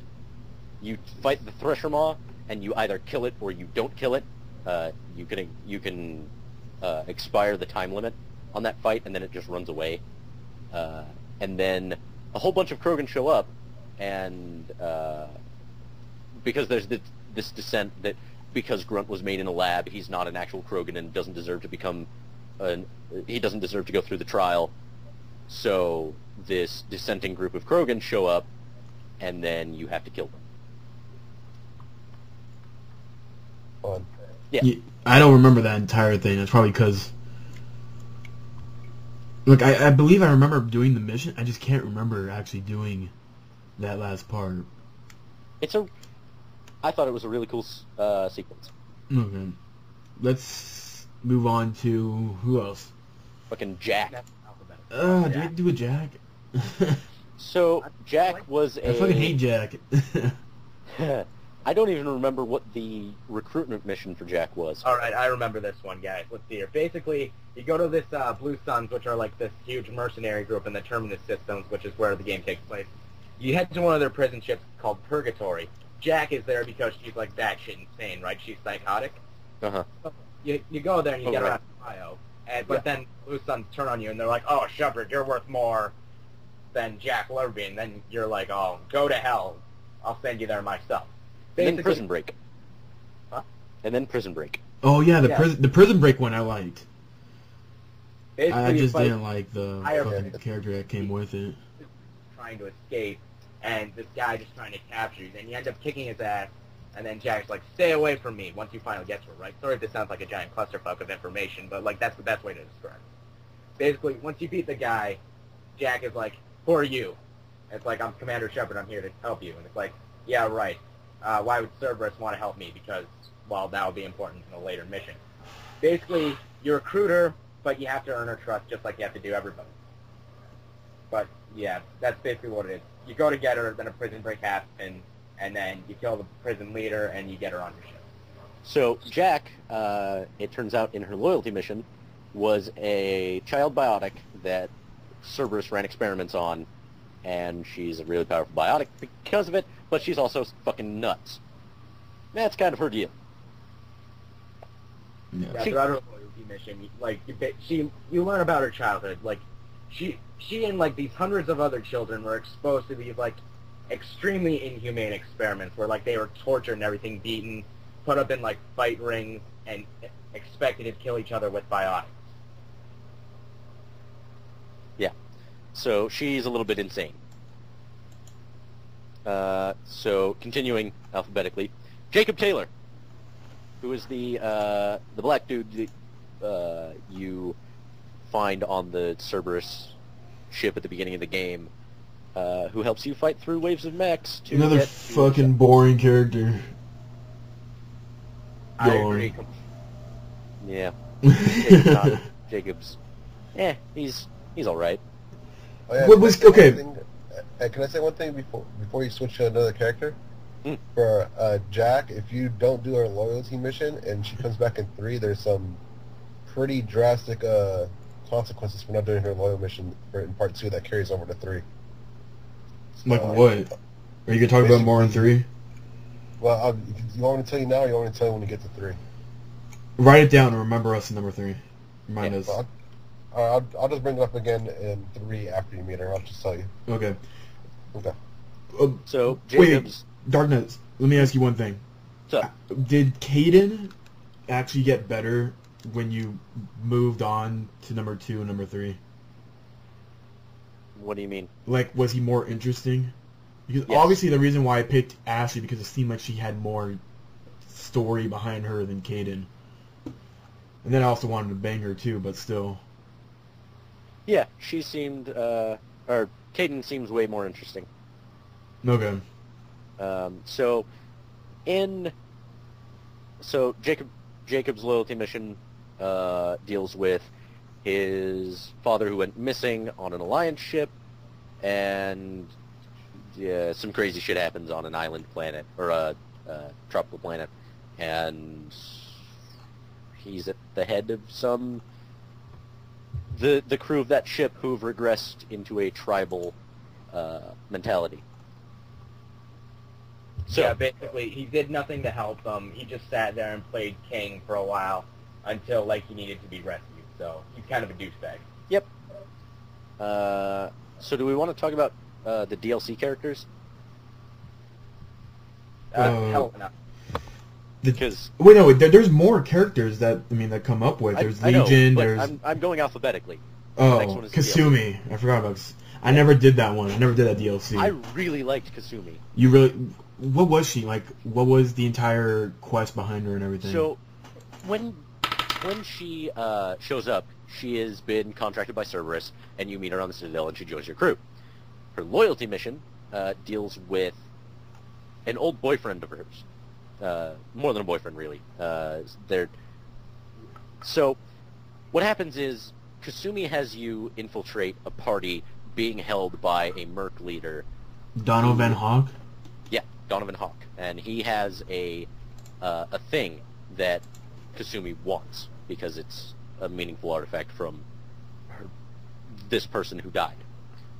And so you end up going into this this merc leader's mansion, and there's some interesting conversations that happen, and it's just this kind of neat mission. And then Kasumi, after you recover this thing, will she herself has an interesting plot line, but the thing I appreciated most about her is that anytime you go down and talk to her after something has happened, she has really funny comments to make about it. She's basically the gossip of the crew. Yeah, it's Oh, fantastic. man. If something happens on the ship, she knows about it. She's really cool. I liked Kasumi. I was really stuck between back and forth of whether I was gonna actually buy that DLC or not. And then at the last minute, when I had the Microsoft points to get it, I decided not to, because I was like, do I feel like actually going back and playing Mass Effect? Because I beat the game before Mass Effect was even released. I beat before the DLC was released, and so I was thinking, I'm like, should I go back and play it so I have her by my side or not? And I decided not to. Yeah, but Kasumi's pretty cool. Okay. And then there's Miranda. Shit. Okay, go on. So Miranda is the other person that you meet on the Cerberus thing at the beginning of the game, and she is a genetically modified person who's a biotic. Oh, wait, what about Legion? I was going to get to him You're later going after alphabetical. after Okay. describing these characters, though, Okay. because he is involved with the Reaper IFF, which is a major plot point. Oh, okay. So, Miranda Lawson, genetically engineered human, and then her loyalty mission deals with her twin sister, who her father is pursuing because she's in hiding, and Miranda's trying to protect her. You get more into the father daughter sort of story in Mass Effect 3 than anywhere else. Yeah. So then there's Morden. Morden, who The is best fucking character in the game. He is. He's a Solarian who you find initially working on working in a clinic on Omega, and he tasks you with going and curing this disease that's ravaging the slums, basically. Yeah. So you go do that, and then Morden joins your crew.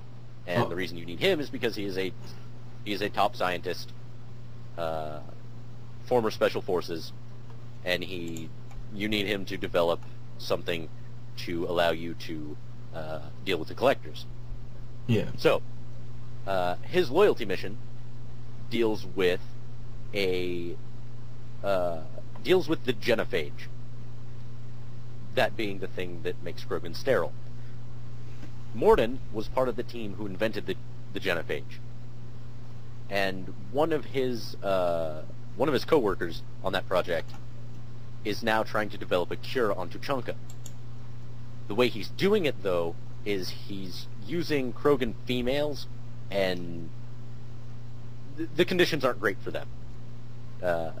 Cruel experiments are being done, and a whole bunch of other stuff. So during that mission, you have a choice of either keeping the research data or destroying it.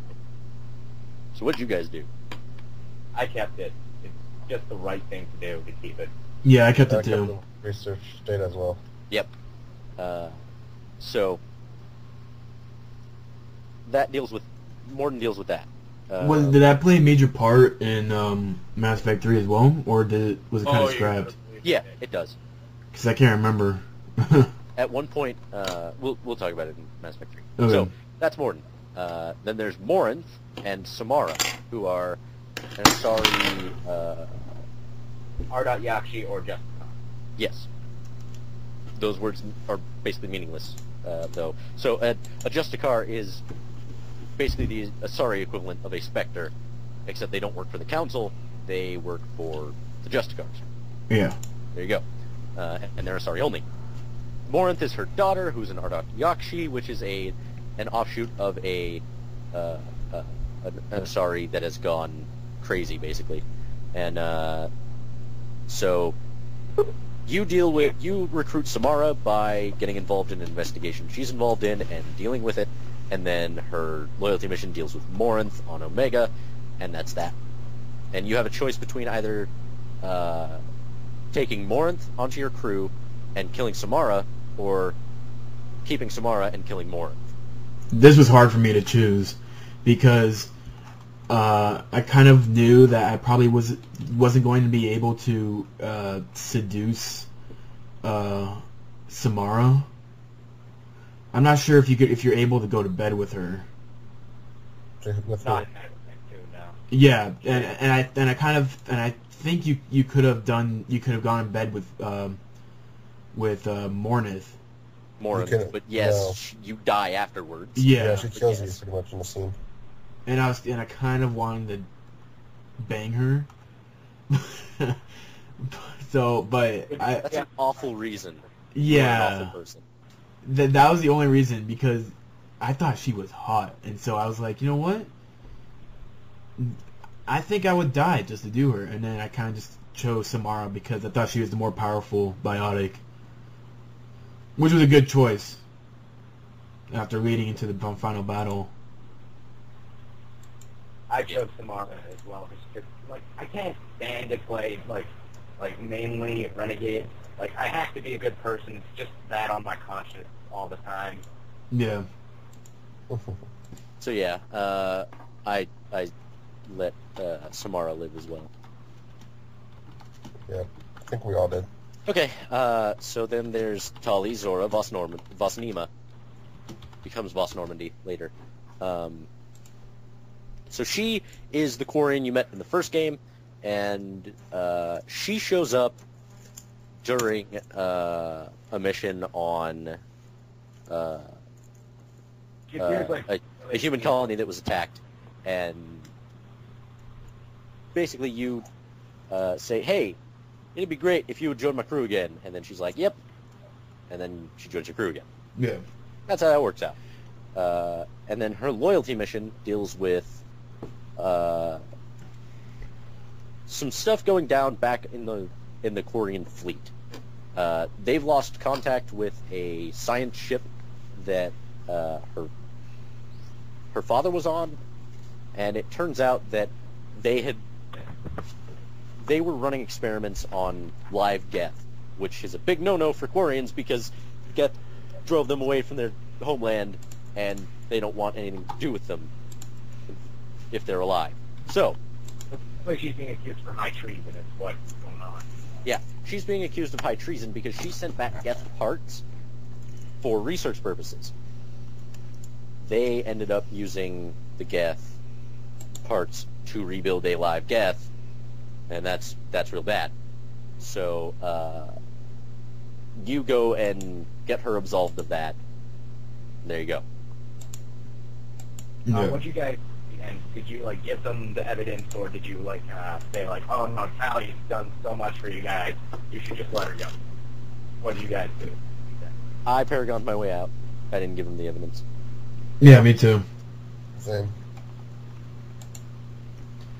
So I kind of do want to go back and play these games as just full Renegade to see what would happen, but then I feel like it would just be much easier just to sit through all of that on YouTube and do a Let's Play.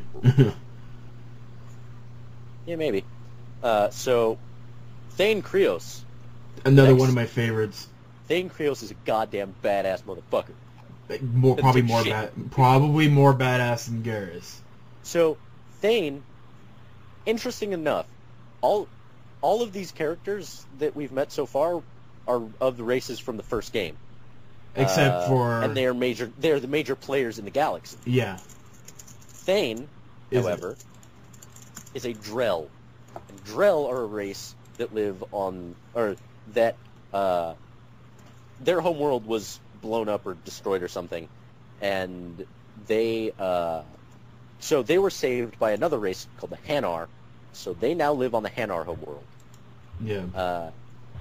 The Hanar are aquatic, right? That's what I've been hearing, yeah. So, Thane is a Drell, and he is an assassin. And the way you recruit him is you end up going to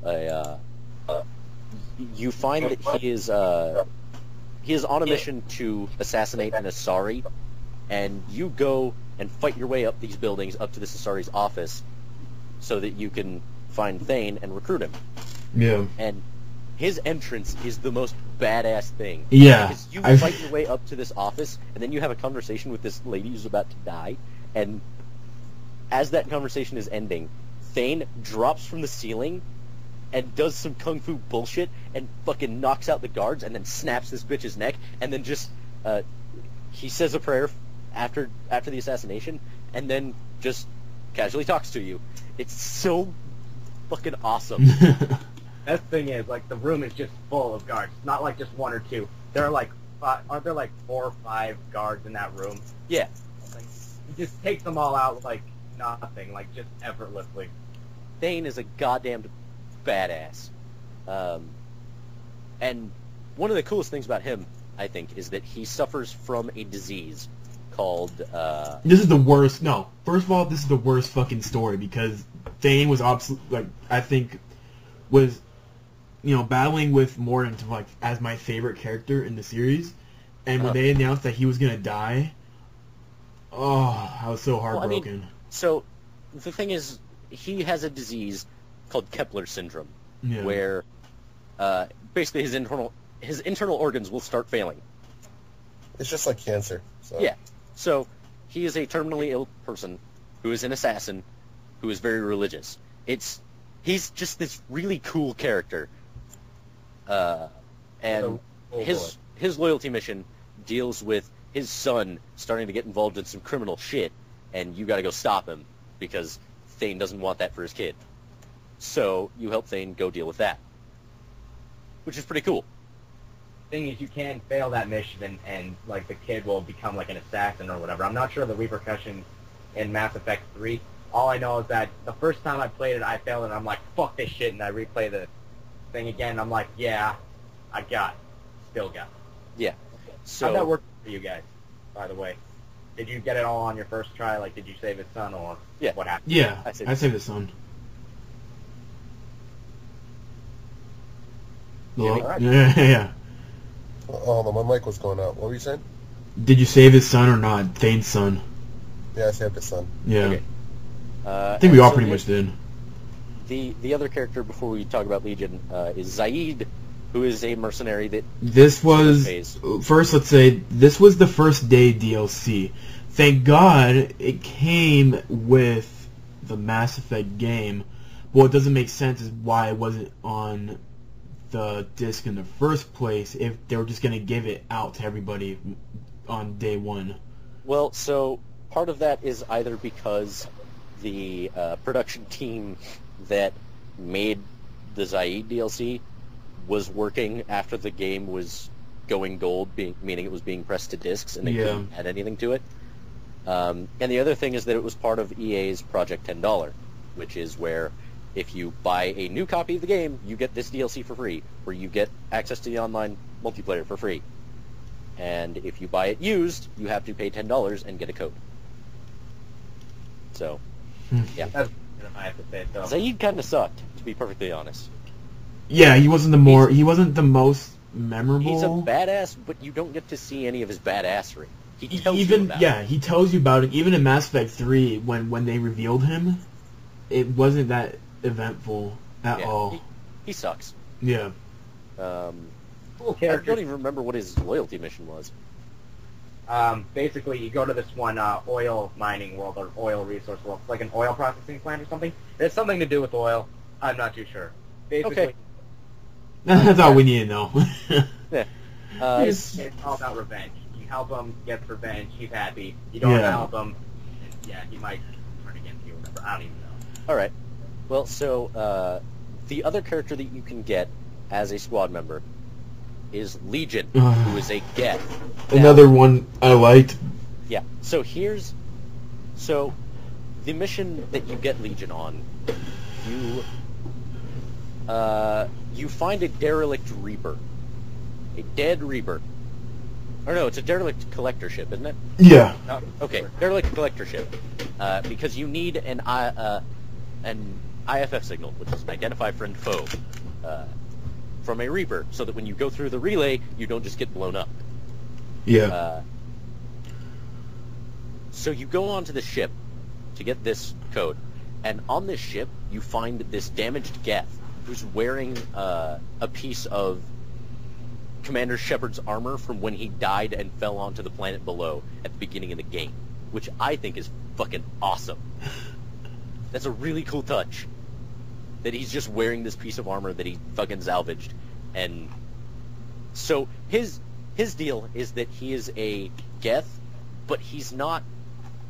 his loyalty mission deals with a schism between factions of the Geth. And what happens is the Geth refer to the Reapers as the old machines. And there's a certain segment of the Geth consensus that follows the old machines.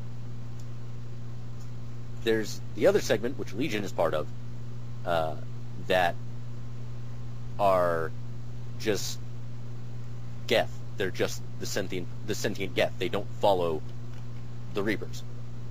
And so his loyalty mission deals with an assault on a heretic base. The ones that follow the Reapers are called the heretics, or something. And you have an option at the end of that mission to either rewrite the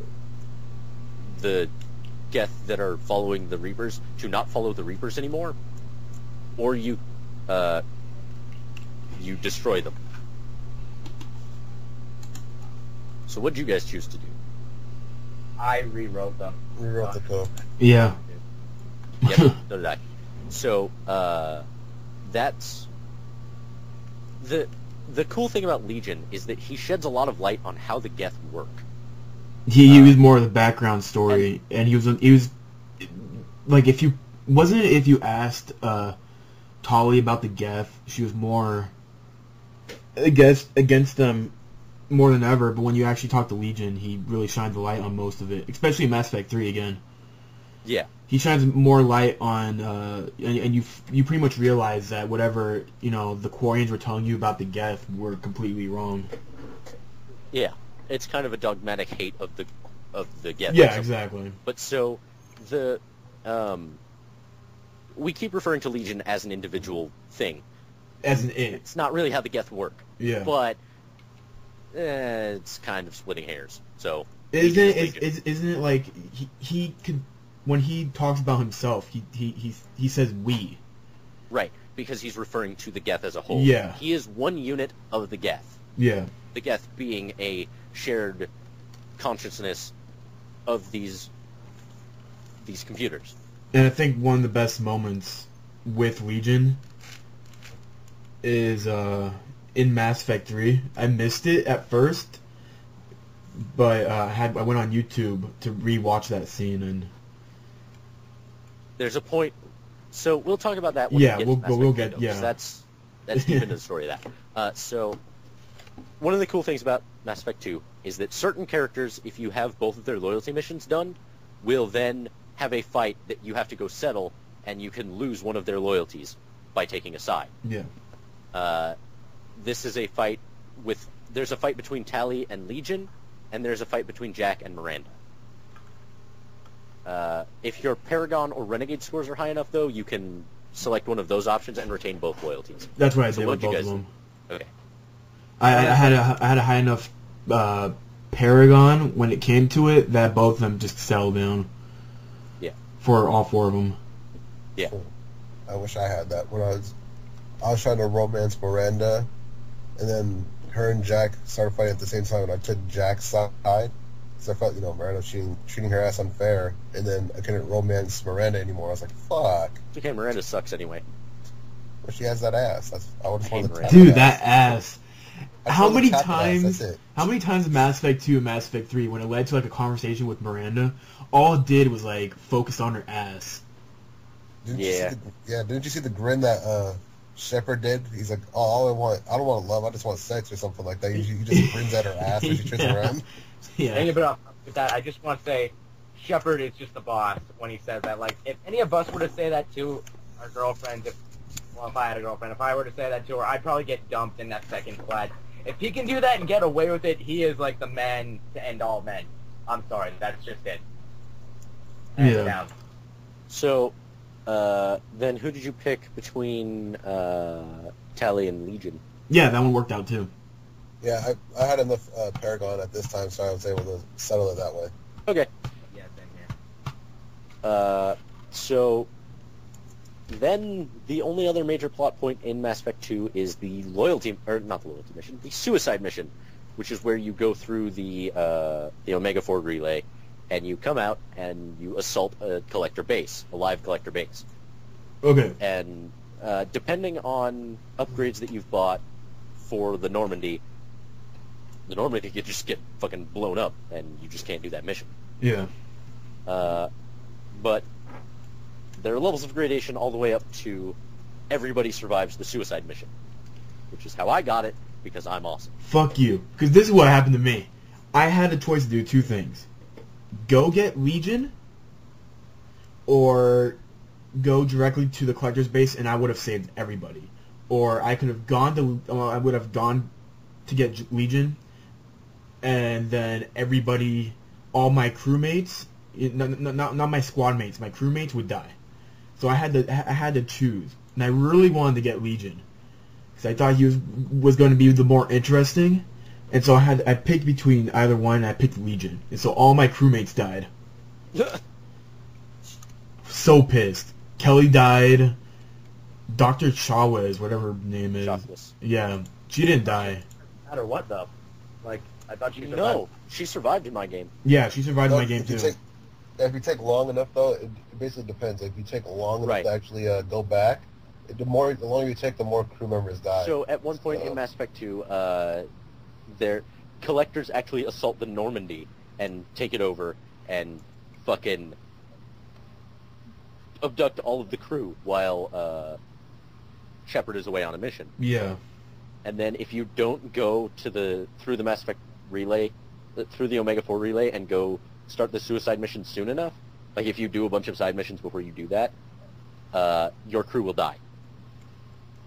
Yeah. Which is a bummer. It is. But everybody lived in mine, because I'm awesome. In my first playthrough, I only lost 2 squad mates. I lost Morden and Grunt because I made a bad choice. Good job. Yeah, I know. I feel like a total badass now. Oh, look at me! I killed 2 people, ain't I just fucking great? Better than my game. My game, I was trying to keep everyone alive as I was going through the suicide mission. Then, pretty much the first choice I did when I chose Legion to go through the vents, you got a rocket to the face after everything was done. I was pissed off. Yeah. Yeah. What happened to me, I didn't want anybody to die, and so I just went online and looked up everybody who was supposed to be in which position, because I'm a fucking cheater. Yeah, you're a damn cheater, man. Because I was so upset when I lost Legion. I was like, what the fuck, man? I honestly didn't want to lose anybody, and I didn't want to risk my stupidity to pick, because what was going to happen, because you had to pick between Jack and Samara to go for to do the barrier shield. I was going to pick Jack, because I thought she was, even with Samara, I thought Jack was going to be a lot more dominant biotic, because of all the tests from Cerberus. Or like for the vents one, who was supposed to be for the vent? Tally, Legion, or Kasumi. Of course, you had to have those ones. See, that's the thing. I knew Legion was one of the choices, but Legion still died in my game, and I hadn't fully upgraded. Loyal, right? Or who'd you choose to lead your squad, like your other squad? My other squad, I chose oh fuck, what was it? Who the fuck did I choose on my other squad? What were the choices? Anyone. To get everyone out alive would be Jacob, Miranda, or Garrus to lead the squad. I think I chose Miranda to lead the other squad. Yeah, me too. I picked Miranda. I think I sent Garrus. Legion died and he was loyal. That means Miranda must not have been loyal. No, everyone on my squad was loyal. Just this whole Legion took a rocket to the face. No matter, I even went back and I saved it before I actually did the mission. I was like, I wonder if I could save him. And then whoever else I put at that position survived, but every time I sent Legion at that position, he was the one that took the rocket to the face, no one else. That's weird, because I think I sent Legion through the vents as well, and he survived for me. I don't know what the hell. Or did I pick someone else? Random on that one. I can't remember who I picked. I kept trying to send a bunch of different people through in my second playthrough, just to see what would happen, and every time I sent Garrus as my lead for this second squad, and Garrus would take the rocket to the face, but the person who was in the vent, it would either be Garrus or the person who was in the vent that would take the rocket to the face, and anytime it was the person in the vent, it was somebody who wasn't Tully. So I just sent Tully and fucking put Jacob on the other squad, and then everything was fine. I swear, after my first playthrough where I lost 2 characters, I was like, fuck this shit, I ain't losing nobody no more. So I just wrote down everyone who was like the perfect for the job. So ever since my first playthrough, I haven't lost anyone at all. Yeah. I'm Yeah, that you learn from that. You learn from that first playthrough, basically. Everybody survived except my crewmates. That fucking sucked. No, man, I lost Legion. That shit hurt my soul when I lost it. I beat the game. That shit really like hurt my soul. I was like, oh, like I was really like attached for some fucking reason. Like I couldn't let Legion's death go. I was like, That's what the fuck, man? That's what I thought was so good. Because I went through that entire game, you know, without killing someone. And then Mass Effect 3 rolled around and killed, like, 3 of my favorite characters. Yeah. In the entire game. And I felt so sad. You know, in Mass Effect 3, there's an option pretty much to save everyone. But you have to just choose the right dialogue. Are you fucking serious? There's not. No, there's not. Bullshit, there's not. In Mass Effect 3, there are characters you cannot save. Yeah, I think the only one that for sure I know you can't save is Legion. I know that's for sure the only one you can't save. Actually, no, you can save Legion. No, you can. I saved Legion. No, you get, but you did that choice where he still sacrificed himself anyway. Oh yeah. He still has to sacrifice himself. No, wait, yeah, there's one choice where he'll live. Or is there? I'm not. No. No matter what, he still sacrificed himself at the end because he has to give himself up to to the other Geth to turn them good. To get rid of the old machine code, I think, or something like that. So anyway, we're getting ahead of ourselves. All right. Well, type it in chat. Greg, type in chat who are the 3 that you wanted to save. Because I'm just curious right now. Okay. Before we go on to Mass Effect 3, one of the things I think we forgot to mention, though, it's only an optional thing in the story. Who did we romance in like the first 2 games? No one. Ashley in the first one, Holly in the second one. What about you, Greg? Who do I romance? First and second. Ashley in the first one, Miranda in the second one, and the third one. Fuck the third one. I didn't know I was gonna get into that relationship, but I had no control over me getting into that relationship. I didn't romance anybody. In the first games, like, I made multiple files for the first games, right? I have, like, 6 Shepherds laying around on my hard drive, just waiting for Mass Effect 3, and anyways, like, I have one that romanced Liara, one that romanced Ashley, one that romanced Miranda, then, like, Tally just all the way. Like, Tally is my favorite romance. Like, I'm not a Talamancer myself, if you guys know what that is. I don't want to know what her sweat tastes like, but, like, I just love her character. I fucking hated Tully. Why? Because the only wait, go. She is the archetypical fucking naive piece of shit who doesn't know anything, and it's so annoying. She does progress from 1 to 2, though. Like, in the first game, she's very naive because, like, that's what she is. She's a kid. In the second game, she gets, like, more of an adult status. I never used her in the second or third game because I fucking hated her in the first. Each their own. Basically, I don't know, I used her somewhat in the second game just because she had overload. The only... Gareth had overload too, so I was like, fuck her. Yeah, the only reason why I used Tally was whenever I was against the Geth. Because I knew I would get a little bit more of an advantage, and I knew that she would use her overload and everything. So that felt a lot better. While we're still on Mass Effect 2, can I say fuck the final boss for Mass Effect 2? I thought that was an easy boss. It was an easy boss, so I did not expect to fight a goddamn Terminator. I was like, are you fucking serious? Let me just shoot this Terminator in the eye in the game. The final battle's over. Yeah. That fight was not. You have the Widow with armor-piercing ammo, and that game is just, like, that boss battle is just over in a second. I didn't even use armor-piercing bullets. I fucking used incendiary rounds the entire goddamn game, and I still burnt everything. Yeah. I always had Morin on my team just to incinerate things. I had Morin, I forgot who else. Morin, Miranda, and I think, me, obviously. And all we did was just fucking put the enemy in place, incinerate, and just burn them. That's it. The entire game. So, before we move into 3, do we want to talk about the DLC for 2? No. The Shadow Broker and the Overlord? I'll say Overlord and Arrival. Or not Overlord, I heard Arrival was the best DLC. Fuck no. No? Project Overlord was amazing, and Shadow Broker was great, but Arrival was... I heard Arrival was pretty damn good. Arrival was dumb as hell. Okay. Compared to the other ones, I heard it was pretty bad. It was pretty dumb. I thought I heard Arrival was the best one. it has some. It sets up Mass Effect 3, and it's really important. It's got some really important story stuff, but what you actually did in that DLC was not fun. Well, it was more Mass Effect. So if you wanted more Mass Effect 2, great, but I would have rather seen more stuff like Shadow Broker and I honestly really unique stuff happening. I regret not buying any of the DLC because I feel like then I'm just missing out on so much more content that I probably would have got. Like, I would have gone Kasumi and Mass Effect 3 somehow in the story. I would have gone more of the Shadow Broker intel from Mass Effect, from the DLC over to Mass Effect 3.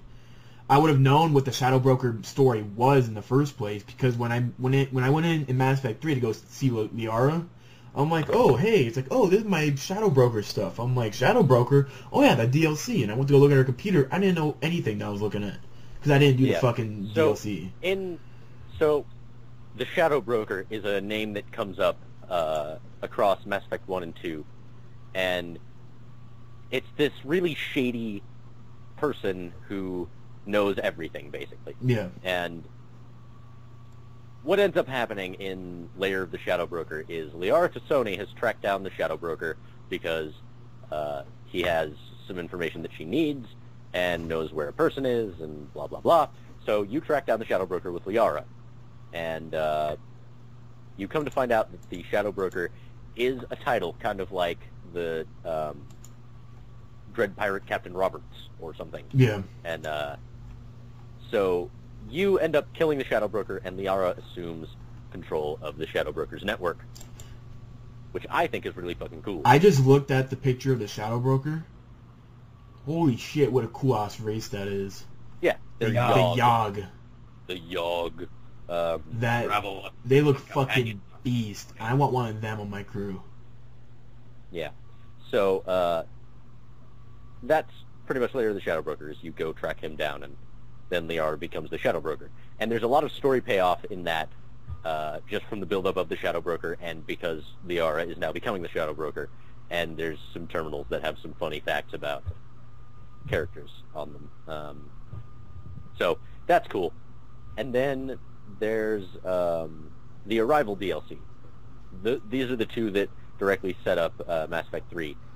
Overlord has some ramifications in 3, but isn't terribly important. So which one do you want to talk about first? Whatever you like the best. So Project Overlord takes you onto a Cerberus base where some shit has gone down and they've lost contact with base. And you come to find out that, so as you're playing it, the VI on the base is going nuts, and you're seeing shit that isn't there because of the VI. And it's this big, kind of suspenseful mission that is really well done. And at the end of it, you come to find out that the director of Project Overlord has a brother who is basically this idiot savant. And he's a biotic, but they've hooked him up to the computers in Project Overlord, and we're basically trying to use him as a sentient machine. Or we're rather trying to use him as a controller for sentient machines. Mm-hmm. It was really, really cool. And it's a really great piece of DLC, and people should play it. But, so that happens. And then in Arrival, you go and investigate a Prothean artifact on a Cerberus base in Batarian space. Batarians are a hostile race living in the Terminus systems on the edge of the galaxy. And so you go and find out that this base, the people on this base have been indoctrinated because the artifact is actually a Reaper thing. And they are now trying to kill you. And they've activated a failsafe against the Reapers, or rather, there's a failsafe in place against the Reapers that will send an asteroid into the Mass Effect relay in that system, because it's been discovered that this is where the Reapers are going to come into the galaxy, and that's where the invasion will start, because they can't come through the Citadel, so it's going to start here. And so Shepard ends up activating this failsafe so that the Reapers can't use that relay. And when he tries to warn the Batarian colony that is nearby of hundreds of thousands of Batarians, he is cut off by this indoctrinated Reaper servant. And so you go and have to make your escape without having warned the Batarians, and then you make your escape, and the Mass Effect relay blows up because of the asteroid hitting it, taking out a large chunk of Batarian space and killing off a very large portion of the Batarian population. Oh, so that's the one where, like, it's you don't get a choice to save them. Like, you have to kill, like, what was it, like 200,000 Batarians? Yeah, something like that. Something like that.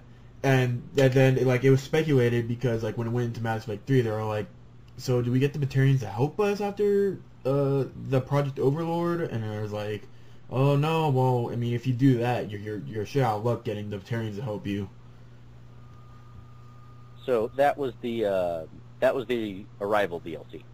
Oh, that was the Arrival? I thought that was Overlord. Yeah, that was Arrival. Okay. So, so that's why Mass Effect 3 starts with Shepard being suspended and awaiting court-martial. He's or not awaiting court-martial, but he's been suspended from active duty and is now hanging out on Earth when the Reapers arrive. So, let's talk about Mass Effect 3, shall we? You want to do this? Well, we are on topic of 3 right now. Just so you guys know, I might burst into tears. The trauma's still fresh. Just saying. I mean, how are we gonna? You want to start this?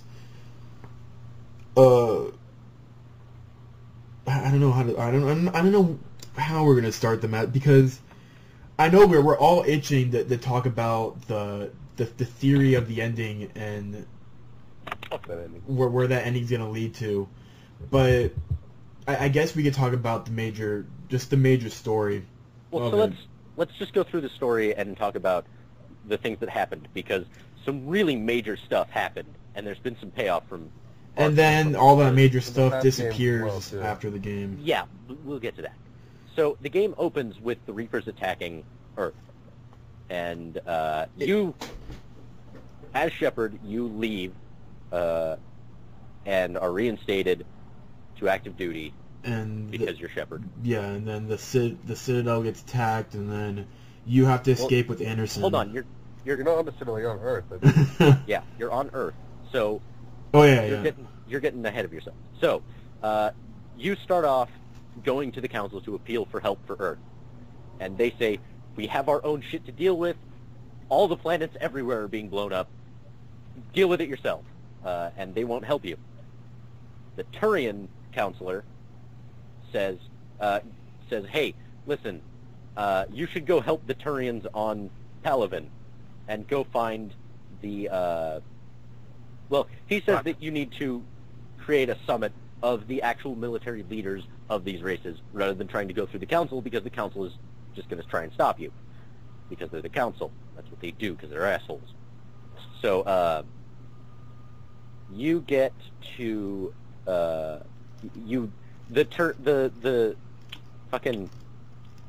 Turian counselor tells you to start this summit of military leaders, and you start this by going to Palaven, to the moon of Palaven, so you can find a Primarch, and so you go do that. Well, you don't get reinstated. Wasn't it Anderson that reinstated you right before you leave? Yeah. Yeah. Okay, go on. So as you're leaving, you get reinstated, and then that stuff happens. So you go to Palaven's moon. Wait, you forgot about one thing. What's that? The little fucking boy. So when after the little conference room gets blown up and then Shepard escapes with Anderson, they go into a building and Shepard sees something in the vent. He goes to see it. He goes to see what's inside the vent, and he sees a little boy. The little boy's like, Shepard's like, oh, you gotta come out, I'll save you. And the little boy's like, you can't save me. Then Shepard looks back and he turns back around and the boy's not there anymore, and so he goes off. Later on, right before he escapes, he sees the little boy jump on the shuttle, the escape shuttle. When the escape shuttle goes off, it blows up. And then Shepard starts having dreams of a little boy. Yep. In a non-perverted way. So it's basically trying to humanize Shepard. Yeah. Even though that's not what that character has been about for 3 games already. Shepard is supposed to be an empty shell that you impose your will upon. You shouldn't try to then try to humanize him as a character in his own right, because fuck you, my Shepard wouldn't be too beaten up about it. He's seen death. He's seen people fucking die. He's pretty used to it by now. He doesn't need to fucking beat himself up over this little fucking kid for no goddamn reason. But then that's when all the hatred comes out with the ending, and then the theories come out. And we'll talk to Jimmy about that, because Jimmy's been more into the... We'll get to the ending after we talk about the rest of the fucking game. Yeah. There's a lot of game there, and a lot of stuff happens. I don't And a lot damn, of shit, ass. What? Alright, continue on. What did you say? Go on, Darknezz. Damn. I was just randomly cussing, that's all. Okay. Well, anyway, so you summon this meeting of military leaders, and as part of it, you have the option to bring the Krogan, and the Solarian counselor says, "Hey, don't do that, or we won't help you because he's fucking Solarian, and the Solarians don't like the Krogans." He's fucking Solarian. And so you eventually just end up. Actually, I don't know. Is there an option to not bring the Krogans in on this? No, basically you have to, because the Tyrians say, we only will join you if you bring them. That's it. Okay. So Wait, did you forget about meeting Garrus on Paladin? Right. So you meet Garrus on Paladin, Which was one of the more uneventful, because he kind of just walked up and said, "Hey, Shepard." Yeah, he kind of just walks up and says, "Hey, so shit's going real bad." You're just like, "Yep." Yep. And he's like, "Yep," and then he joins your crew. And that it wasn't as badass as it was in Mass Effect 2. But to be fair, it didn't really need to be, because he's Garrus and he's already badass. Yeah. So then you get the Krogan on board. Yeah. But the Krogan won't join your fight against the Reapers unless you deal with the Genophage. Wasn't the Krogan Rex? It depends on if Rex died in the first game or not, or if he died, or he doesn't die. Who was it in your game, Jimmy? Rex or Reeve. It was Reeve in my game. Oh, okay. It was Rex's brother, basically. Yeah. And his brother is a giant asshole, so I wanted to know how that conversation goes if it's not Rex. Well, he's pretty much an asshole in the conversation, basically saying, you do this or walk in, we'll let the whole universe get fucked up. If you don't do our demands, non-negotiable. That's basically how it goes. That's pretty much how Rex goes as well. Yeah. Okay. So, so you are tasked with dealing with the Genophage. To do that, you have to go to a Solarian planet where they are running tests on a Krogan female. You come to find out that Morden is part of this operation, and you have to escape this planet with the Krogan female. All the while, Cerberus is attacking.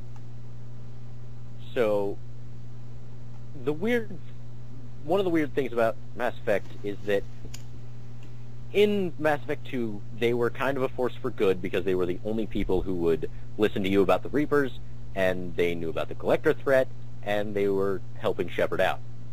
Suddenly in Mass Effect 3, they're being total dicks and trying to impede your progress as you try to save the universe. And you think that's confusing? They kind of explained it, why they were going after you. But Because they wanted... it until the very end of the game.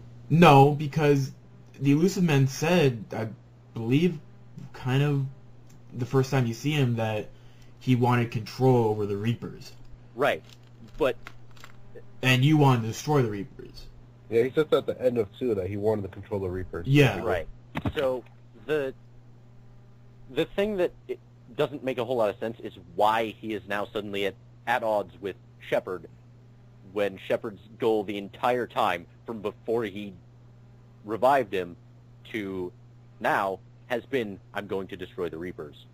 And it doesn't make a whole lot of sense why they are now at odds when they weren't at odds. I guess Mass Effect 2 makes sense because they were fighting the Collectors and and 2 it makes sense because basically it's mutual gain.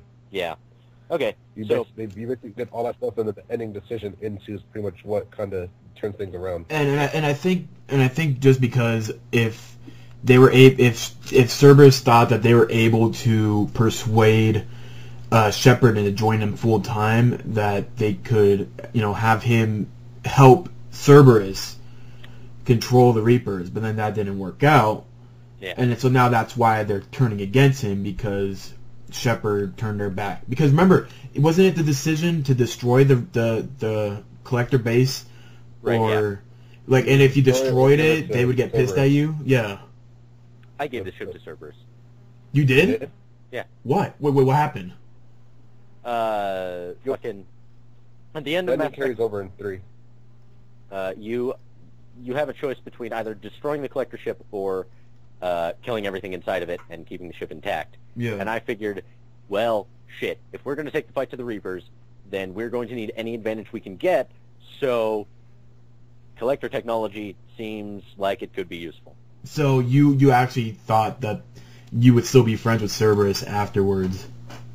Yeah, because the thing about Mass Effect 2 is they don't make it clear that the Elusive Man wants to control the Reapers. That only comes about in 3. Yeah. And so I figured, great, Cerberus wants humanity to continue, I want humanity to continue, we're going to work together. This is going to be great. But no. And so what happened? Did Cerberus get stronger or what? I don't know. Wait, before you go further, in the end, for the ending in 3, were you only given one choice? No. What choice? Well, just type it in the chat if you don't want to say it right now, because I heard you only get 2 choices with that. If you give the ship to Cerberus, you only get 2 choices at the ending, not all 3 choices. I only had the destroy and the control choices. Yeah, you basically were only given 2 choices then. So that's why. Okay. Yeah, you didn't get all 3 choices open because of it. Well, anyway, we'll get to that in a bit. So, fucking... The stuff happens on Tuchanka, where you deal with the genophage. And so, one of the coolest things about Mass Effect is the story of the genophage. Because it's this story of this race being uplifted and then shot down when the reason they were uplifted is fulfilled. Yeah. And it's this really tragic thing that happens. And then Mordin comes with you to cure the genophage. Oh God, no. So the oh my God. the Solarian counselor gets in contact with you and says, so listen, the facility that you're going to was booby-trapped. Should anybody ever try to do what you're trying to do, the cure wouldn't actually do anything. Yeah. And then the Krogan would stay the same. So what you can do is you can tell everybody that you're curing it, and just don't tell them about this booby trap, and then we'll help you. We'll help you out building this crucible and and help you out with this war, and nothing will have changed because the Krogan will still have the genophage. I said fuck you to that guy, and told Mordin about the booby traps. Yeah, me too. Same here. Okay. And so what happens is when you make it to this facility, Mordin ends up having to sacrifice himself to make sure this cure goes off. Right. Here's the thing with that too. With that hurt the me. choices carry over from the previous games. If Rex died in your first game, and you basically were giving all the renegade choices up to this point to the Krogan and to everyone else, you could convince Morton to actually stay alive and go work on the Crucible. Like, he'll sneak away. But does the cure go on or not? No, he just sends the elevator up, but he never releases the cure. Like, he basically sneaks away while the base is being destroyed. That. Oh wow. I wouldn't like that. Yeah, I would be pissed. I think the story is way better if Morton dies. Yeah, exactly. It feels more of a like what Jimmy said, more of an impact when you see one of the best characters in the game die. Yeah, and Morton becomes this tragic hero. He was involved with creating the genophage, and in order to redeem himself, he has to kill himself. Yeah. I think that's really cool. Now, that was the first person that was given the opportunity to die, right? Like in Mass Effect 3, like he was the first person in line to die. Yeah, I think so. Okay. Because there's a couple other people that are given the choice to die. Morton is, of course, his way of dying leads back all the way to Mass Effect 1. Unlike Samara, where you have the choice right then and there to either have her die or have her live on. Unless you killed her off in Mass Effect 2. What about Samara? We'll get to her later. Never mind. Let's go. She never showed up in my game. Also, wait, what? Wait. She never showed up? No, I don't think so. She did, I don't remember. She should show up when you get to their homeworld, basically. No. She's supposed to show up, and where is it? Because what happens is when you meet up with her, she sends you over to, I can't remember. It's not the Asari world. Oh, I remember. She shows up when you first fight the Banshees. Yeah. That's the first time you meet the Banshees. The Artakyashi temple. Yes, the Artakyashi. Yeah. Okay. She sends you over there because she needs you to get her daughters out, and then so her daughters are Valerie and Rila, I believe that's how you say their names, and then it ends up her being Rila sacrifices herself, and then now you need either Samara to either kill herself or continue to live, but you need Valerie to stay at the monastery. Right, that's what I did. Yeah. So you allowed her to live, but have Valerie stay? Yep. Okay, yeah, that's exactly what I did too.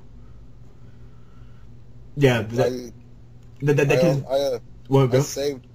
had the daughter get killed, and basically I saved Samara and the other one. Yeah, that's exactly what you did. Because what happened, you could have her die, and I can't remember what happens to Valerie. I think she goes with you, and she ends up working on the Crucible. Wait, if the monastery is destroyed, Samara explains that Justicar code would compel her to kill the last of her daughters, but because Valerie cannot live without the monastery and unwilling to do it, she attempts to commit suicide. Shepard can stop her by performing a Paragon action, but Valerie promises to remain to rebuild the monastery, thereby allowing her mother to join the fight against the Reapers. But if Shepard lets Samara kill herself, however, then the option to either leave or murder daughter is presented. So,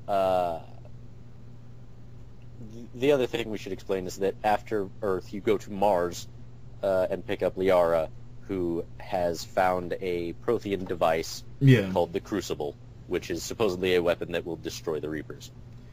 Which is pretty much the main focus throughout the entire Mass Effect 3. Right. Because you're trying to build everything to get the Crucible working, and then the biggest plot twist that even shocked me was what the catalyst was. So the catalyst is a component that nobody knows what it is. And so they were trying to find it when it's built, I guess. And then what happens was that where did they decide, like, oh, this is where the catalyst is, now we have to go find the information, but then Cerberus comes in. That was on Thessia, right? Yes. Thessia is where they found the Prothean Prothean beacon, and so they uncover it, and then they meet the Prothean VI. And the Prothean VI tells them, I can't tell you what the catalyst is because we're like abide by some law that we can't tell you. And then well, so it's that they don't actually know. The Crucible was actually a thing that the Protheans discovered and has been part of the cycle for untold generations. Yeah, like it was passed down between each generation, wasn't it? And yes, and so humanity and the Asari and all of them are the first people to actually build the Crucible to completion and then get it into place to be used. Yeah. But going back to the narrative of Mass Effect 3. So after Tuchanka, you end up... I actually don't remember what happens directly after Tuchanka.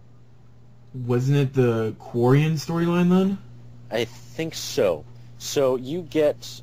you go and try to deal with the Quarian and Geth conflict, because... I'll look that up really quickly. Because the Quarians won't join you until that's resolved. Yeah. And the idea is that the Quarians want to take their homeworld back. And so what ends up happening is at the end of the you find Legion being used by the Reapers, by the Reaper forces, to control the Geth that were not under Reaper control already. And so you break him free, and then you in order to break the connection to the Reapers, you have to go into this virtual reality sequence, which I thought was really cool. That is basically a story dump. Oh yeah, I think that was one of the more memorable missions, because you go in and there's no combat. All it is it's narrative, and it's the most background story you have on the Geth throughout the entire series. Right. It tells you everything. Right. So you come to find out that the Geth attained sentience, and then the Quarians continued running their tests and such, and ended up deactivating a unit of the Geth, despite his protest that he wanted to live. And then they couldn't actually deactivate him, so they execute him by killing him with a gun. And that's what sparks the Quarian and Geth conflict, is that the Geth had attained sentience and were therefore saw themselves as living beings, but the Quarians only wanted them to be robot workers. Yeah. And so the Quarians fired the first shot in this war. And then what happened was, even after when the Geth would surrender, put their hands up, being like, we don't want this conflict to continue, the Quarians will still go in there and shoot them. Right. And so they were the murderers, unlike what the Quarians were been telling you, that the Geth were the ones that rebelled over him and tried taking him over. Right. That they were actually lying the entire time. Either lying or they didn't have all the information. Right. So, at the end of the Quarian mission, you have a choice. You fight a Reaper and destroy it. And you have a choice between letting Legion upload the Reaper code to upgrade the Geth and then allow them to be stronger without being indoctrinated. Yeah. Or you can stop Legion from doing that and let the Quarians take out the Geth fleet, thus retaking their homeworld. So what did you guys do? I let Legion do what he did. He sacrificed himself, and then he turned all the Geth good.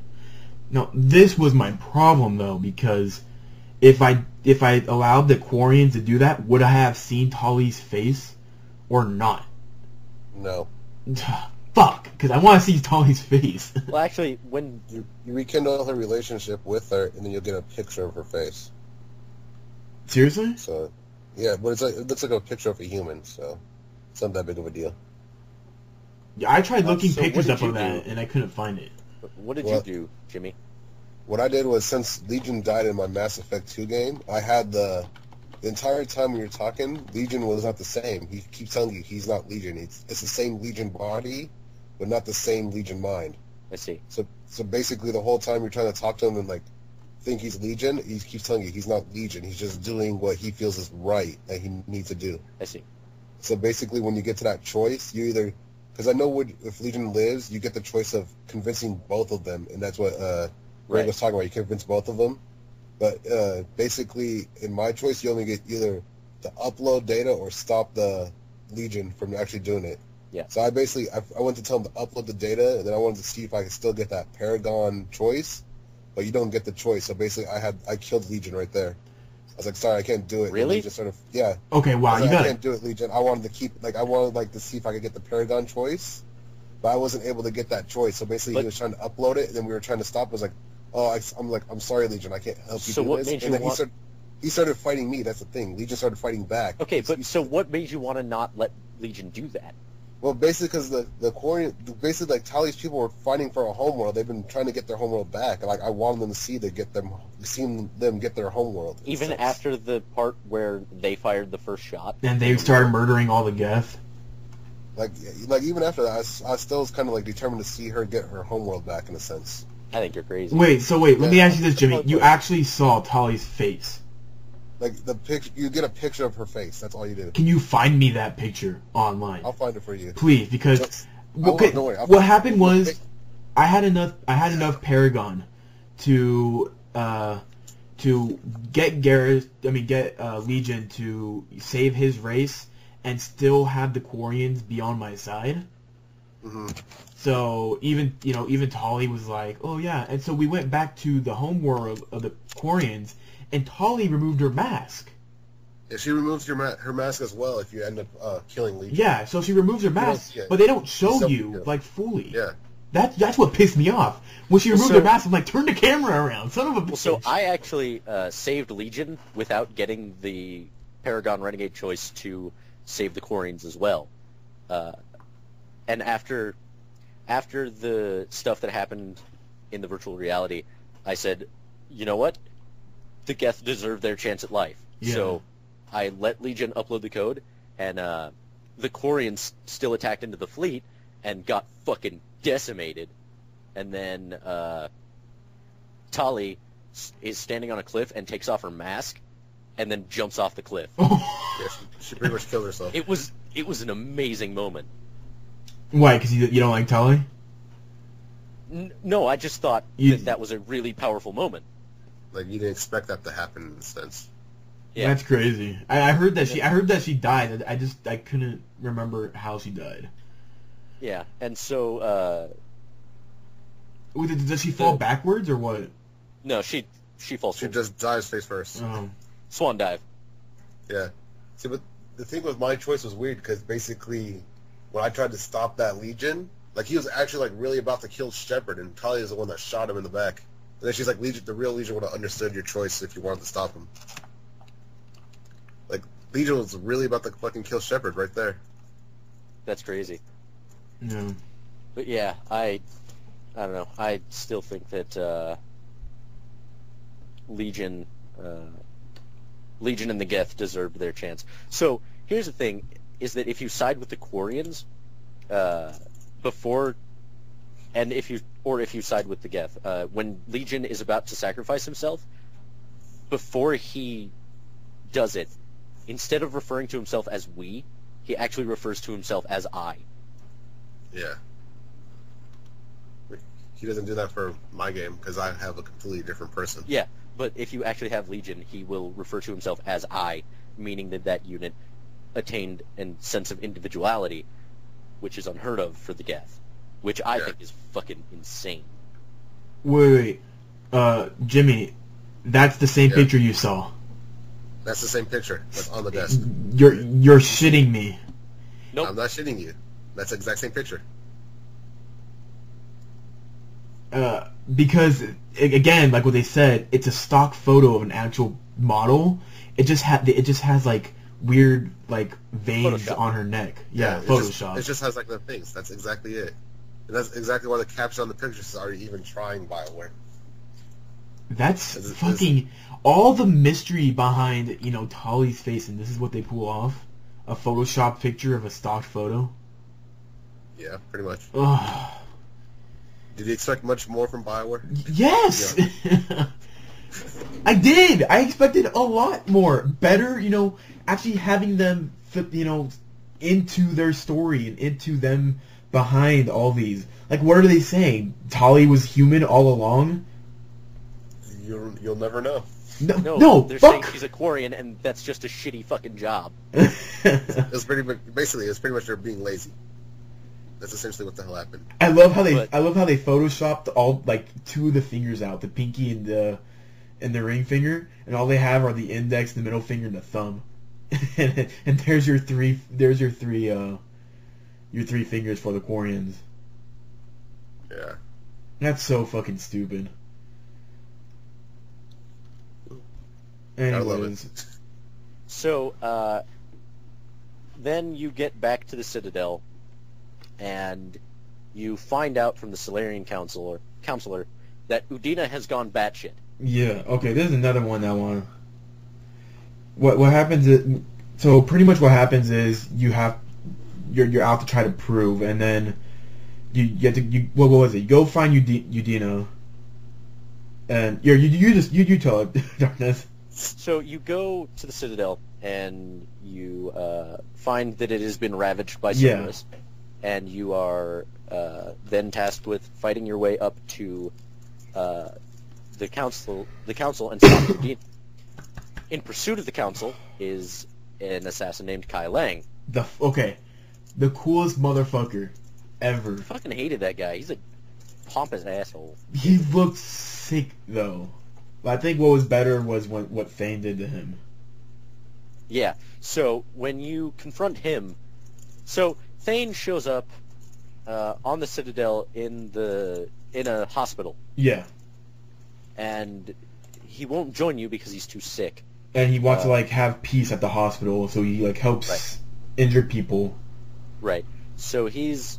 so you can go talk to him, and then when you show up during this raid on the Citadel, and you confront Kai Lang, Thane shows up, and sick and near death, beats the living shit out of Kai Lang, and the only reason, so he ends up falling on Kai Lang's sword, because he's sick and weak, and he dies. No, he doesn't die because doesn't die Kai immediately, Lang he goes gets away, and then I think the coolest thing that Thane could ever say is that even though Kai Lang's like the greatest assassin in like the galaxy, he was still being by an old dying Terminally Drell. ill. Yeah. Yeah. I was like, you couldn't have said anything better in that fucking moment than anything. Thane is a goddamn badass. Yeah. It's what so- made Thane to like the top of my list. Yeah. So you fight your way up to the council, and it comes about that Udina is betraying them, and you're staring down Caden, or Ashley, depending on which one lived in Mass Effect 1. Yeah.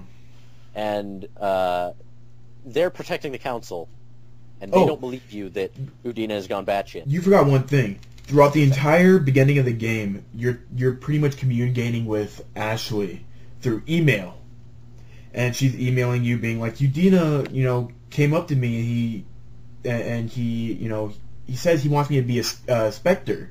And when I read that email, I was like, oh shit, she's gonna be a Spectre. Do I want that to happen? Do I want this bitch to be in my office, like, doing the same shit I'm doing? So I go meet her in a hospital, and I help her decide, and then, she emails me again. So throughout the entire beginning of the game, she's emailing you, which is the best Same thing. thing happens with Caden. Yeah, or Caden.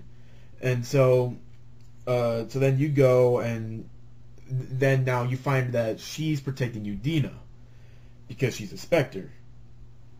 And so now you have to convince Ashley or Caden to be like, don't, Udina backstabbed everybody, this and this and this, and then Yeah, go on. Beep. So, you end up either taking a renegade action to shoot Udina, or you let, because Udina pulls a gun on the rest of the counselors. Yeah. So you have a renegade action to either shoot him or let Kaiden or Ashley shoot him. Yeah. Yeah. You know what I did? I shot Udina myself. Yep. I took the renegade action That's and a I renegade shot action. him. Yep. I was waiting for that for so long. And what So happened? long to do that shit. What happened? I didn't even know. I freaked out when the renegade thing popped up because I didn't know it was gonna come up. So when it popped up, I pressed it accidentally, and I thought like, oh shit, what was gonna happen afterwards? I wanted to know, but yeah, what happened after if you didn't press the renegade thing? I believe Kaiden or Ashley just turns around and shoots him. Oh, okay. Either that or basically he could shoot and kill either Kaiden or Ashley. Oh man, I wouldn't have had. Thank God I took the renegade action then. Yeah. But those are the options that happens. Yeah.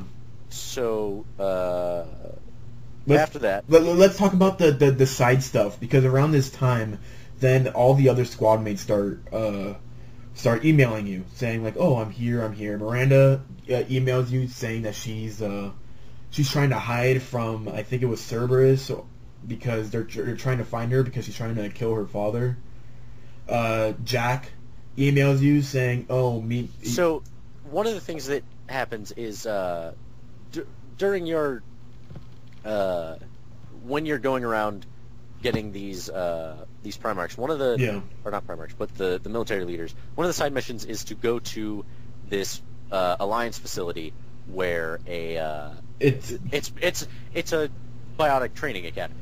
Yeah, And it's a big so- school. It's like it's where all like the intelligent people in the entire galaxy go. Right, and that's where Jack ended up, and she's a teacher now.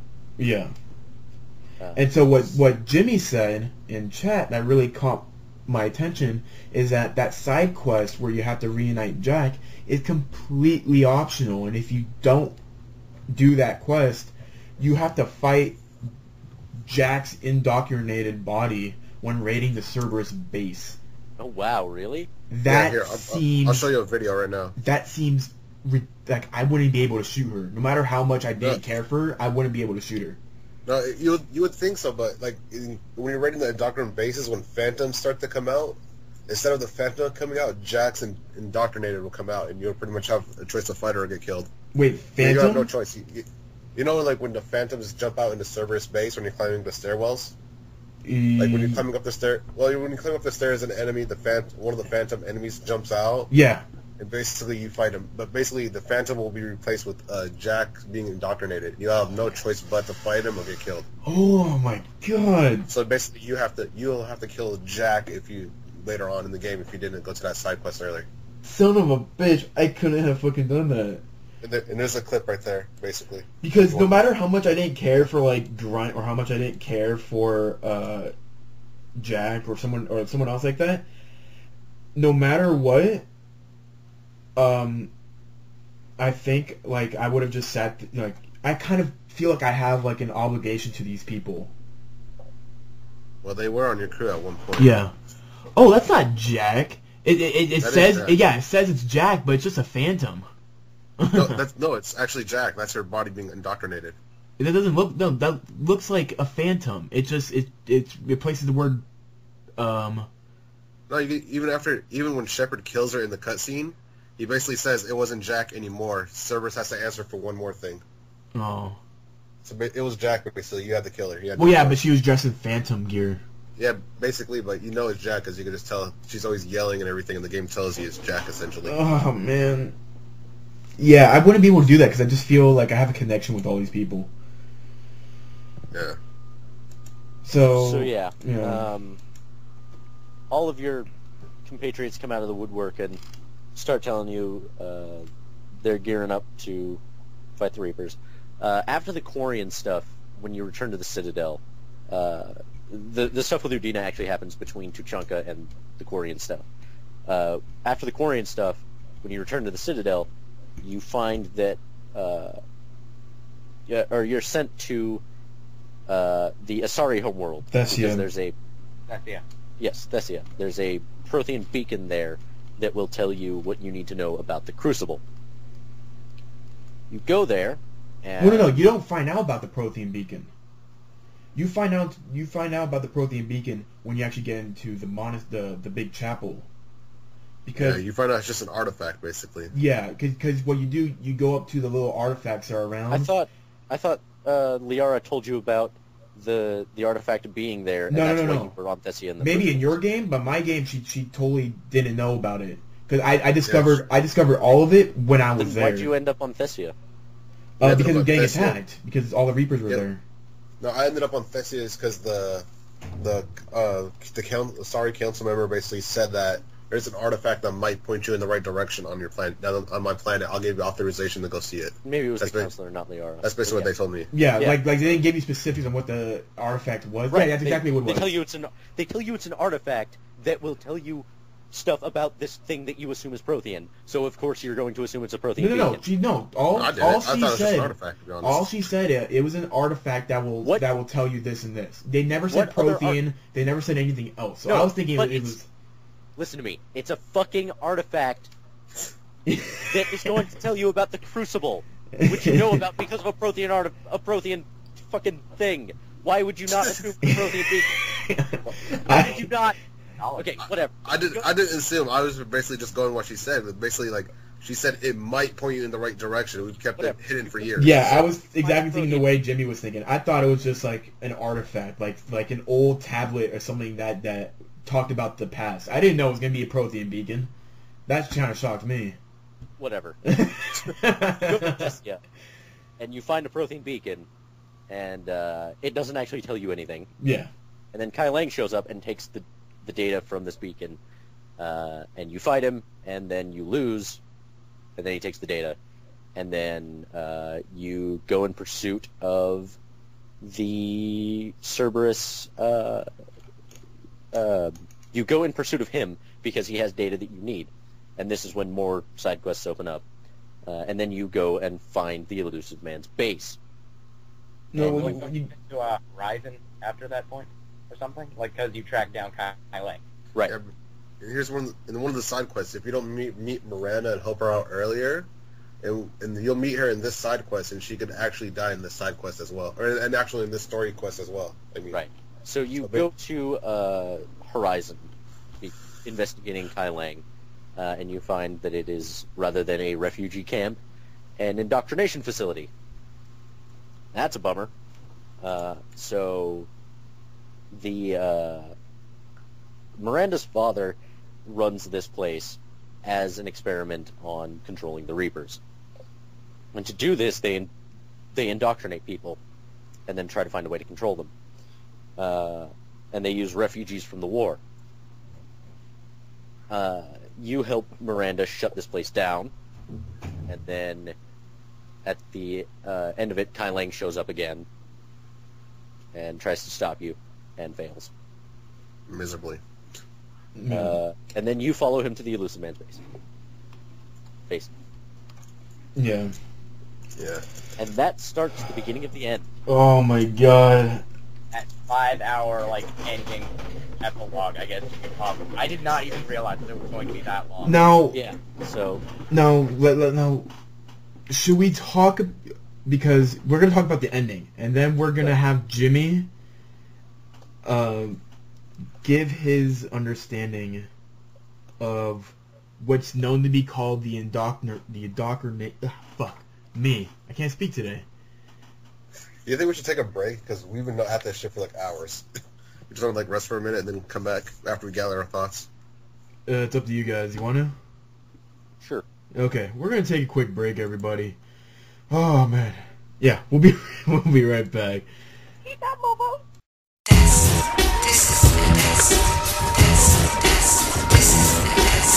Okay, guys, we're back.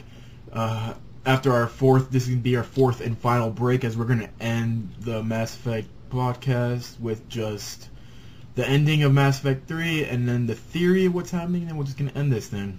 Sorry for the long ass podcast, though, too. So let's talk about the second to last mission, the Cerberus base. Right. So when you go to the Cerberus base, you fight up to the Elusive Man's room, where he is shown every time he is shown, and he's not there. Can I say one thing? Huh.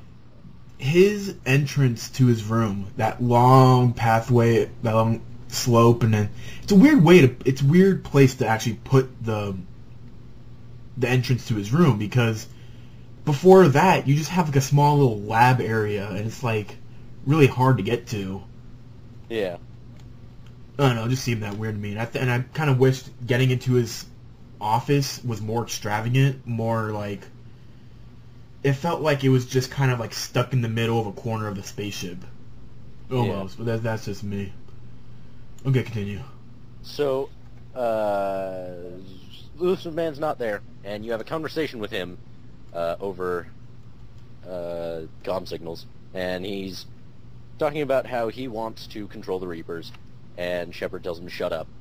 And then Kai Lang shows up as you are taking the Prothean data back. He tries to kill Shepard, and you're just like, nope. And so you fight Kai Lang, and that boss fight is awful. Oh yeah, it is. It's so easy. It's ridiculous. And then what did I do? Because my second playthrough of it, when I wanted to go back and get the destroy ending, because my first ending I did was this the synergy or the synthesis, whatever energy the thing is. I did when I went to go back to destroy energy. When I went to go fight Kai Lang, I think I random because he had shield barriers, right? Mm-hmm. So I equipped my the disruptor ammo, and I ran in with my, I think it was my shotgun. It was a really fucking powerful shotgun, and I just sat there hitting him every time he was trying to charge. Fucking easy. Killed him in like 3 minutes, 2 minutes. Yeah, I just shot him in the head with the Widow. Yeah, you could do that too. So, you fight him, you recover the Prothean data, you find out that the catalyst for the Crucible Big is the Citadel. reveal. The Citadel. Gasp. Holy, I'm not sure if you guys did, but I had to sit back on my, like, I was kind of like, wow. Yeah, I wasn't expecting that either. I thought, like, the catalyst would be, like, this ancient Prothean artifact that would just fit somewhere on the internal makings of it, right? But, like, no, it's just the Citadel deal with I thought it was gonna, like, it was, like, inside the Earth, and it had to be extracted out by, like, a huge crane or some shit like that. Something, like, over the top that would never happen. But no, it was the fucking Citadel all the time, the thing that you've been walking around in every single game. Yeah. So, then you come to find out that the Reapers have moved the Citadel to above Earth. Yeah. That's a little bit weird. What? That they would move the Citadel to the front lines. Oh yeah, instead why of was that? into Reaper space. I think they said something about the Reapers' largest concentration of forces was there, so it was the most protected or something. I don't know. It's a weird excuse to have the final fight occur near Earth. Yeah. And on Earth. So, you go there and discover that the Citadel is closed, but there's a beam on Earth that they are using to transport humans so that they can use them to create Reapers. So, you have to fight your way to that beam. The way you do that is by organizing the armadas that you've built up through the entire game into a final assault. Now, let's talk about the war assets, the Galaxy at War stuff, because that stuff was very crucial to which ending you would get. Mainly, Jimmy, what was that thing called? What? Fuck, what's it called? The one with the 4,000 points and everything? The EMS, yeah, effective military strength, I think? Exactly, that. The military strength was one of the main focuses of which ending you would get. Because the points that you collected, which was all the fleets that you got, you know, like, the Quarian fleet would give you, like, 100-something points, and this will give you this how many points, and it would build up over throughout the entire game. And so every ending depends on which, how many points you had. The perfect ending... doesn't, though. The war assets only factor into how far into this final mission you actually get. No, the war assets are different from the military strength. But that number only affects how far you get into this before you just die because your military strength isn't high enough. So if you're above the minimum, Shepard lives to see the ending. That's it. Yeah. And I mean that's when the points come in. Like I think the minimum was like 1,000 points or something like that. That's when the points come in. I mean, if you have like 4,000 points, you're already going to be above saying that it affects the ending, but it doesn't. No, I think you got confused. I think he's talking about the actual war, not the war assets itself, but the chart that you have to fill out, and it tells you the galaxy readiness, the 50%, the 60%, and all that. But he keeps saying that it affects the ending, but it doesn't. No, it doesn't affect the ending. The galaxy readiness, if you don't... It doesn't affect the ending! No, it doesn't affect the ending! It doesn't! I'm not talking about the ending. I'm saying if you don't fill it up to a certain point, the Crucible could be either destroyed upon entry, or you guys will just get killed on the way to Earth. That's the point. It doesn't actually affect the ending. Yeah, it doesn't. It just basically, and that's what I'm correcting. Yeah, the game just says, "Oh, you fucked up. Go build up your shit again." That's basically what I was gonna say. Look, I'm bringing up a guide right now for the ending. Look, if you're effective... Yeah, we're gonna spoil it right here. We've been, spoiling everything in anyways. Yeah, who cares? We've all beaten the game. And if you're listening to this, you're definitely gonna get one. Yeah, if you listen to this point and you didn't realize this would be a spoiler cast, you're a fucking idiot. Yeah. With an effective military strength that's under 1,750 points, you can choose to destroy the Reapers or control the Reapers, but regardless of your choice, Earth is still destroyed. If your EMS is at 1,750, you can choose to destroy the Reapers, but Earth is destroyed. If your EMS is at 2,050, you can choose to control the Reapers, and Earth is saved. If your EMS is at 2,350, you can choose to destroy the Reapers and save the Earth, but Earth is devastated. Devastated anyway. Yeah. If the EMS is at 2,650, you can destroy the Reapers and save Earth. EMS is at 2,800. You can choose the synergy ending for synthetics and organics, saving the planet Earth and the entire galaxy. If the effective military strength is at 4,000, you can choose to destroy the Reapers, but if you interrupt the elusive man to save Anderson, and Shepard lives. And if it's at 5,000, you could choose to destroy the Reapers. If you don't interrupt the elusive man if you don't just interrupt the elusive man to save Anderson, and Shepard still lives. That's just for if you allow the collector base to be saved. There's entirely different other types of outcomes if you destroy it.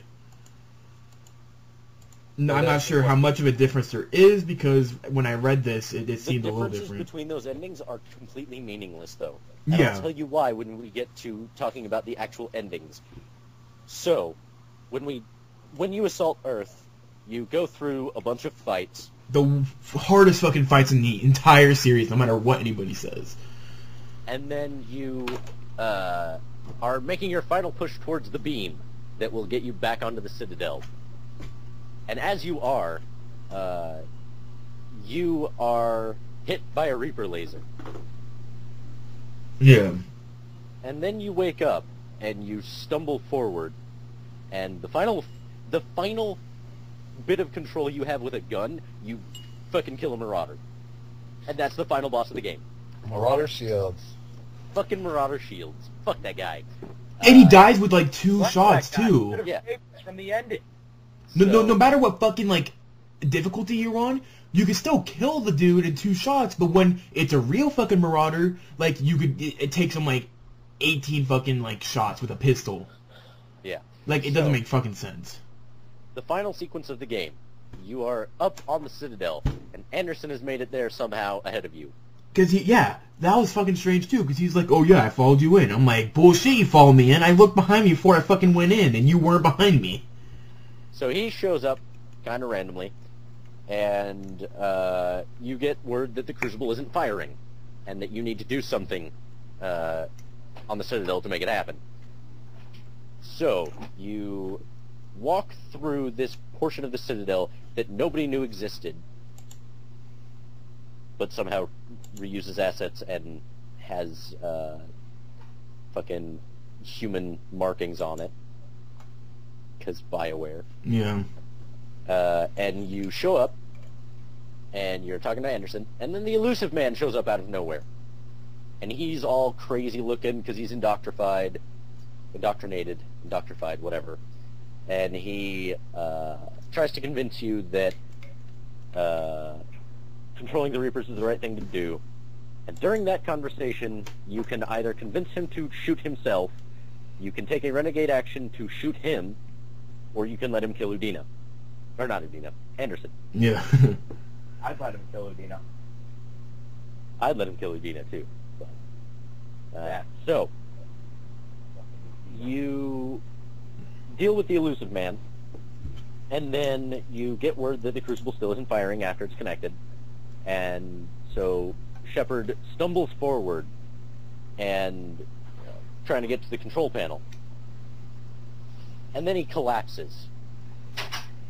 And then the panel that's under him as he collapses is magic and floats into the ceiling. And you have a conversation with The little fucking boy. It's a ghost of the little boy from the very fucking beginning of the game that blew up.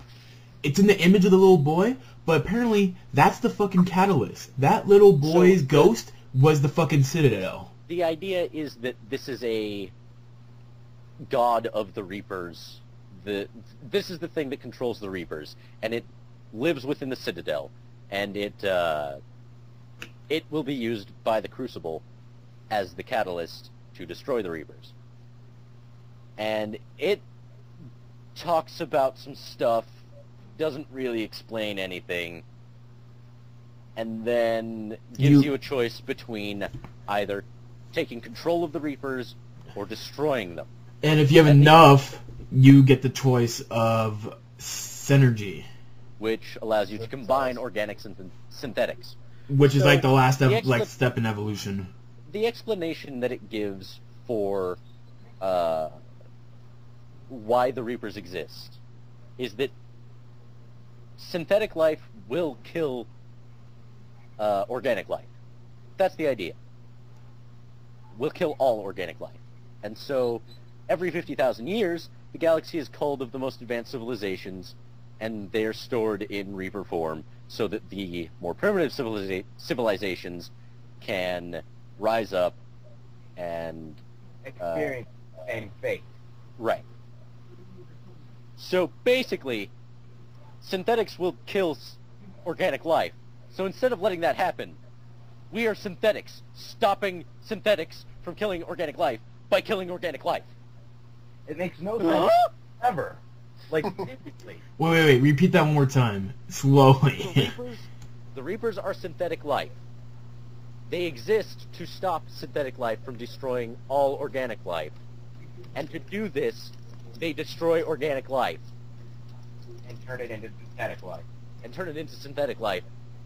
So that synthetic life doesn't destroy organic life.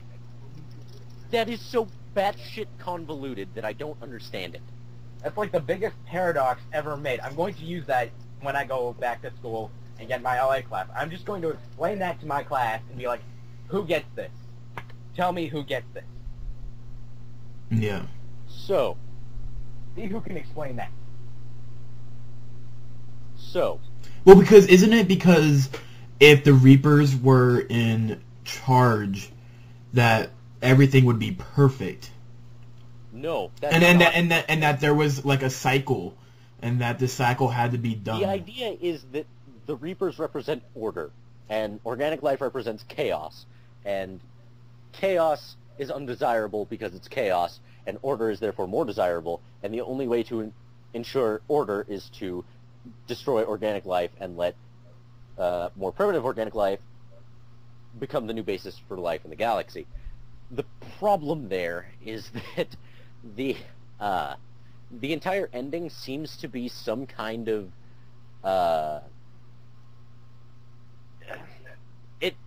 Well, first, it's some kind of metaphysical nonsense that's jarring and out of place, and it provides little closure, and the problem is that it doesn't... Hello? It doesn't...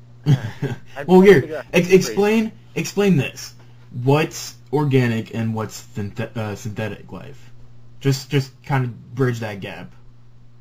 What do you mean? Like those just are explain basic what... concepts. Yeah. Synthetic life is created life. Yeah. It's the Geth and the Reapers.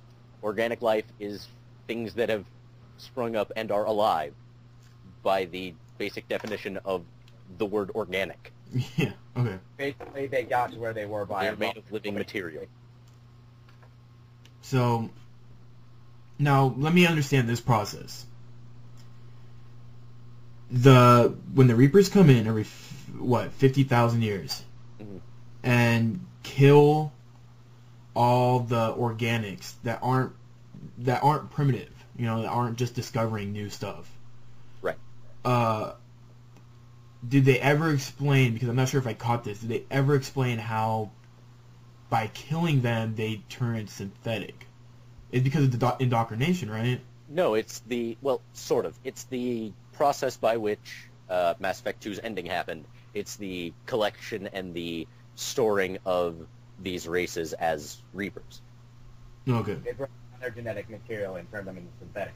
Right. That's Okay. why each Reaper sort of looks different. Like, you'll see one that looks like a leaf nymph, others that look like giant cuttlefish, and stuff like that. See, that's my big problem. The way the Reapers looked in Mass Effect 3, I didn't like. I'd rather them look like the Collectors. I don't know. Like, as aesthetic reasons for the Reapers aside, like, just the fact that the ending doesn't make any fucking sense is what bugs me about the whole thing. Until you put on the theory that's been going around, that's been talked about the internet for the past before week. we get to that, though, because there's more stuff in the game that kind of discredits that idea. Well, first, what you guys... Okay, go. So the choices that you make: synthetic, synthesize, destroy, or What'd you guys choose control. the first time? Destroy. Destroy. You all picked destroy? I didn't get the synergy option. I but picked yes. this energy. Because what happened? I got tricked. Or use control. I was one of those people that got tricked. Because the destroy option was in red. The control was in blue, and the synergy was green. Right. I got tricked because when destroy was in red, because the little kid also told me if you destroy the Reapers, you will die. And I'm like, I don't want to fucking die. He never said anything about me dying when I went into synergy. I wanted to live, and I didn't look up the ending online, so I jumped into the synergy because I wanted to You live. don't live in any of them. Yeah, in the synthesis ending, you sacrifice yourself. You get synthesized to combine them both together. Yeah. So that fucked me over. And then I was like, fuck! Everybody's talking about the ending where Shepard lives. I want that fucking ending. And so I went online and I looked it up. It's like, I have to have this many points to be able to get that destroy ending to work. Right. So... And then and that's what I did. The thing that got me about it was that when they're explaining your choices, they show you characters who would make these choices. For the destroy ending, they show you Anderson. For the control ending, they show you the elusive man. And for the synergize ending, they give you Saren. Don't they? Yeah. They briefly mention him, but they barely show someone jumping in a sense. Okay. So here's what got me about it, was that yes, the destroy thing was red, and yes, Shepard is going to die. But that's the choice Anderson would have made, and that's the choice that makes the most sense for Commander Shepard, because Commander Shepard's stated mission for this entire trilogy has been to destroy the Reapers. Of course he destroys the Reapers! That's exactly how, Think that's about exactly how I trying thought to- about it too. That's exactly how I thought about it too. It's like, why would I want to do anything else but destroy the Reapers? The whole fucking point of the last 3 games is to destroy them. So I wasn't thinking. I honestly wasn't thinking when I made that decision, because I was too worried to find out which ending was the one the internet was talking about that made Shepard look like he was alive at the end. Yeah. So, then, if you destroy the Reapers, things get a little bit weird. In all of them, really. So, no matter which one you choose, basically the same thing happens. Yeah. The ending cinematic is basically the same, with a couple of colors swapped. Well, some things are different. If you pick the synthesis ending, the Crucible doesn't destroy. It doesn't get blown up. But if you choose anything else, the Crucible blows up. Okay. But that's I mean, not inconsequential. the Crucible, the Citadel. It's kind of Yes. inconsequential, though. Because Yes, what really. happens is, so in the destroy ending, there's a red pulse that goes out from the Citadel. The Citadel gets destroyed. The Reapers all fall over dead, and this signal travels through the mass relays throughout the entire galaxy. The mass relays get destroyed, and there's a clip shown of Joker flying through a relay, and he crashes on a planet, and the squad mates that you had with you on that final mission step out with him on this planet. In the synthesis ending, Edie is there as well. Yeah. In what? Yeah, that's what I was saying. Yeah. So yeah, in the control ending, the Reapers, instead of being just falling over dead, they leave, and the explosion colors are different. Yeah. That's really the only difference between them. pretty And- much. But then if you get the destroy ending, after 4,000 points, after all of that mess, you see like all this rubble on the ground, and then the camera pans up to the side. And To you an see, N7 chest plate. yeah, and then it breathes and it cuts out. Right. And that's where the game ends. Credits roll, and that's it. No, there's a scene something. afterwards with this old man talking to this kid about how it's all a story. Do you or know who some the- shit that doesn't make any fucking sense Did- and is totally irrelevant? Do you know who the old guy is? Yeah, it's Buzz Aldrin. Yeah. But who the fuck cares? Because it's pointless. The thing that bugs me about it is that this whole ending is so unsatisfying and so ridiculously balls to the wall dumb. How does... Mass Effect was supposed to be the greatest fucking trilogy in all of gaming history, and it ends like this? Really? I could handle if the game had like a sad ending, where Shepard has to sacrifice himself. to Yeah, save the that's galaxy. fine. Like, yeah, But, like, if Shepard has to die for it, cool. Like, whatever, that's a cool move. If your protagonist for this whole time has been set up to die at the end, fine, that's cool. Do that. Whatever. But don't just leave it on fucking all of the technology that galactic civilization was predicated on has been destroyed, and Shepard is dead, and all of these fucking races are now stranded in the Sol system with no way to get back to their home planets or sectors of space, and just all of these unanswered questions, and that scene with Joker, and all of that stuff that doesn't get explained. How does the single greatest trilogy in all of gaming history end like that? You don't do that! Oh, God damn it! Okay. Now, When I first ending, when I saw the ending, I cried. It wasn't crying like lumping your throat crying. It was literally falling on your knees and screaming out in anguish, crying. I was that upset. no, I was the same way. What happened when I saw the ending, and then I went through the credits, I honestly didn't feel good. I didn't, because Mass Effect was one of my favorite series, and I honestly felt like shit after that game. That ending was awful. And then, after a lot of people wasting their lives to redeem themselves from this story, they come up with something that isn't all that good, but it's probably one of the best marketing moves BioWare could ever pull off. If they were smart enough. There's something going around the internet right now called the indoctrination. I can never fucking say that word. Indoctrination. Yes. Theory. And where Shepard was indoctrinated the entire series. Ever since he That is a...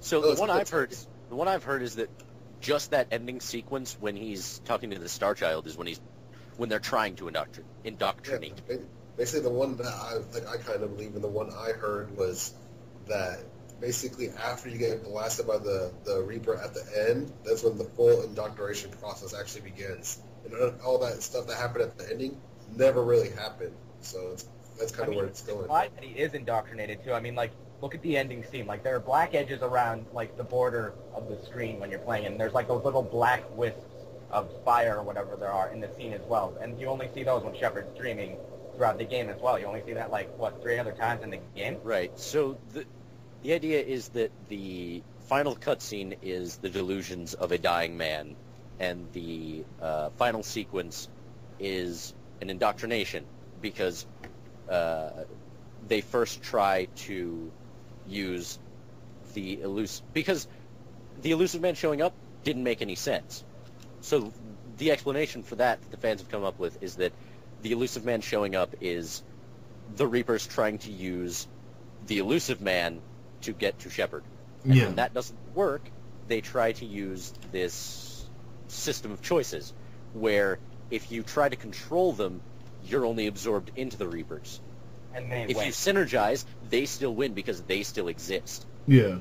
And if you try to destroy, that's Shepard breaking the indoctrination, which is why you then get the cutscene of him taking a breath in the rubble. Which is and it leads after that cutscene too. Right, and the rubble only makes sense if he never left London, because if he made it to the Citadel, then where the fuck is that rubble? Yeah. And how did Shepard survive? He'll burn up in the atmosphere upon re-entry. Right. So that's the theory that fans have come up with, and there is some credence to BioWare working on ending DLC from stuff that they've said, but I'm not going to believe anything until I see it actually in the game. They're thinking about. Oh wow. They're thinking about creating an epilogue. They did the same thing with Prince of Persia, where they made you pay when they made you pay like $10 for an epilogue for Prince of Persia. Right. Yeah. And so they're thinking exactly the same thing with Mass Effect, that you're going to be paying $9 for the real ending. Yeah. Which ends up being what I said, one of the greatest, marketing schemes you could ever pull off. It's insidious. I don't think it's great. It's awful. Yeah, it's awful, but you know you're gonna do it. Everybody's going to buy that. Yes, that's what makes it so great. That you're gonna make more money just maybe for the if you're ending. some kind of fucking businessman who only cares about the goddamn bottom line like EA, yeah, it's great, fine. But if you're a fucking person who gives a shit, awful. If you've devoted 4 years of your life to this game, and you basically made this game like a part of your life, as sad as that sounds, I made this game a part of my life, and that's how it ends, that is just the most depressing thing that can ever happen to you. Because the current ending to Mass Effect 3 is awful. The game itself is phenomenal. Everything leading up to those last 10 minutes is amazing. Well, what I didn't like is that they never brought up the genophage. They never brought up the... Yes, they did. Yeah, they did. An entire What? Well, The okay, entire first third of Mass Effect was it's just a about genophage. genophage. Yes, but then after when you cure the genophage, there's not much talk about it anymore. Because it's got cured. It's solved. You fixed it. Good job. You don't need to talk about it more. You talked about it enough. You fixed it. There's fixing shit to deal with. Go through your emails too in the game. When you go through your personal emails in the game, it's Yeah, you get your emails of people saying, "Oh, thank you for doing this and this." Yeah, that's basically the update. And also, one thing I didn't like either is Harbinger was nowhere in sight in the game. Yeah, where was Harbinger? It's actually the Reaper that... Unless if he was the one that blasted you at the end, then it makes sense. But otherwise, he doesn't. He was talking all that shit in part 2. In part 3, he didn't do anything except The shoot. antagonist role is filled by the Elusive Man instead of the fucking Harbinger fucking Reaper General. Unless, so maybe when they actually come out with an epilogue, you're gonna be facing Harbinger as the main boss. Yeah, see, that's what I was thinking. Is if that whole indoctrinating theory, even though there's some credit out there to disprove it, even like it could make sense. Like he blasted Shepard, and then he was trying to finish off the job of indoctrinating him. But then Wait, Shepard still broke free. what's out there disproving this? Well, according to Darknezz here, he said there's some out there some theories out there for disproving it, and also that EA and BioWare said in that little app that they released for the phone or the iPhone, they basically said that they were thinking about that indoctrinated ending, but they said they kind of scrapped it because due to technical issues. Oh, of course they would say that because they don't want to spoil anything. Yeah, and that's pretty much the only sound evidence that anyone has, to be honest with you. There's other theories out there, but that's the only sound evidence. That What's the app in the first place? Like, what does it do? It's an app that increases your fucking War Galaxy bullshit. It's a documentary of how the game is made. No, but I mean, of course they would say that the indoctrination and ending was gonna be like a fluke because they're not gonna fucking spoil anything. They don't want people to know that this is actually gonna be that what they're about to release. Whatever DLC they're planning on doing is going to be the actual ending. They want it to be a big surprise. They want it to be a big reveal that, oh, sorry for creating such a shitty ending. Here's the fucking real one. They're not going to just tell you that, oh, we fucked up, man. Fuck. Hey, you know what? We're going to create another ending for you. That's a terrible thing. That's a bad marketing move because people would actually thought that ending was good. I'll blame EA for this because EA is the one that's money grabbing horse out of this whole scenario. And there was actually on YouTube you can find a lot of cut audio. There's like a cut audio off of the speech that Anderson and Shepard makes at the end of the game when they're sitting next to each other. Brilliant fucking speech. I don't know why they would cut it out. It really brings both of them together as close as they ever been, and they cut it out. You know what?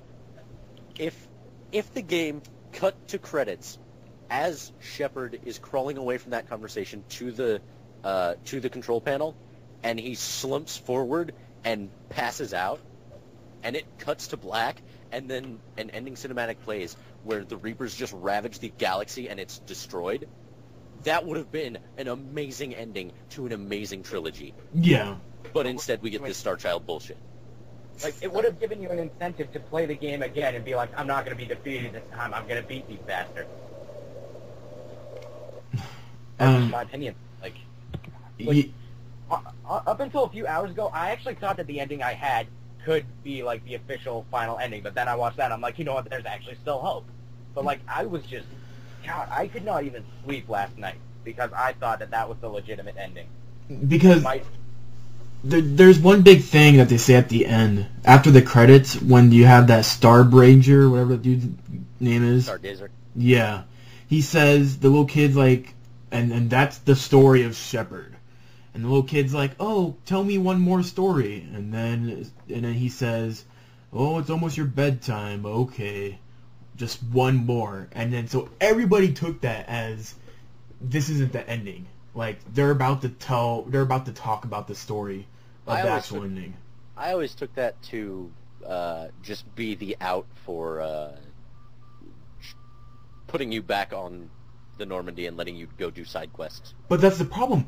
But that can't be it because then they push you back 2 missions right before you do the Cerberus base. Yeah, it wouldn't make sense if he's just gonna Well, it wouldn't make sense if he's just gonna retell the Cerberus mission. Is why I thought that.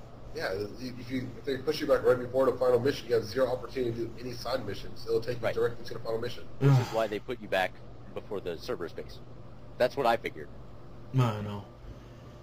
The whole thing is stupid anyways. A clusterfuck ending to a fucking great series. Really, don't let that last 10 minutes fucking dash your hopes and dreams for Mass Effect. Because Mass Effect 1 is still a fantastic game. Mass Effect 2 is still a fantastic game. And Mass Effect 3 is still, on the whole, a fantastic game. Compared to the shitty ending. Yeah. Not even compared to the shitty ending. Without that, they're still fantastic. Yeah. They're amazing. When leading They are up to the ending. the greatest achievement in storytelling in video games in the history of video games. Yeah. And I will defend that position to the death. Yeah, I'll easily put it in like my top 3 favorite franchises, easily. Those last 10 minutes are awful. Don't get me wrong. But those games will live on in history as phenomenal. Yeah. Like, even then, though, Groundbreaking, even. I have to like the way that they're executed. Like, they make you just feel, like, all this emotion that, like, on a day-to-day basis, you don't even normally feel. They just make you feel all this emotion that makes you actually care about something that's, like, and it's a video game. You think, like, why am I caring about this? Oh, yeah, because this game's freaking amazing, and it makes me feel for things. There's no other game that I can think of that has made me feel so compelled to not a character, like an NPC. No other game that made me care for an NPC as much as Mass Effect does. And I think that's just because of great storytelling. I didn't play Mass Effect 1 until the weekend before Mass Effect 2 came out. And I spent 24 hours in 2 days. I had about 5 hours of sleep playing through that game to get my save ready for 2. And then when 2 came out, I did the exact same thing. Wow. And that is a testament to the quality of those games, but it is also a testament to the storytelling elements of them.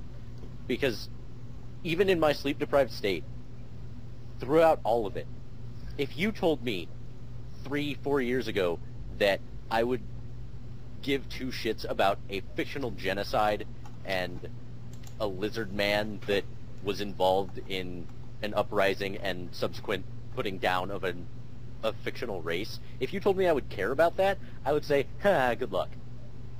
And then Mass Effect did it. Yeah. And I think there's one question that's always gone through my head throughout the entire series. Why wasn't Shepard never promoted? That is probably the best question. I think I don't care. I want that question answered. He has stayed command. The only time he got promoted was in Mass Effect 1, at the very beginning of the game. That's it. I would assume it's because he is a Spectre doing Spectre things rather than working full-time for the Alliance now. He retains his Alliance rank, but he's not really an Alliance soldier anymore. Oh, no, you've beaten the impossible like a million times more than like any other person could, but you're still just a commander. But even then, even when Anderson, I don't want to play General Shepard. I want to play Commander Shepard. No, even Anderson, he's like, I reinstate you as commander. Reinstate, if you have the power to reinstate him as a fucking general, or reinstate him as like an admiral or something like that. Something cool. Like I know I've been playing. I know I've been. Himself is an admiral, so I don't think he has the authority to. Who would have the authority? The council? High command. Hmm. Not the council. The council runs space government, not Earth government. No, probably the other guy, the other guy that keeps Admiral Hackett? reporting against you. Yeah, that douchebag. Yeah. Maybe He's him. also just an admiral. I would think it would be high command, which we never see. Who's high command? The fucking council?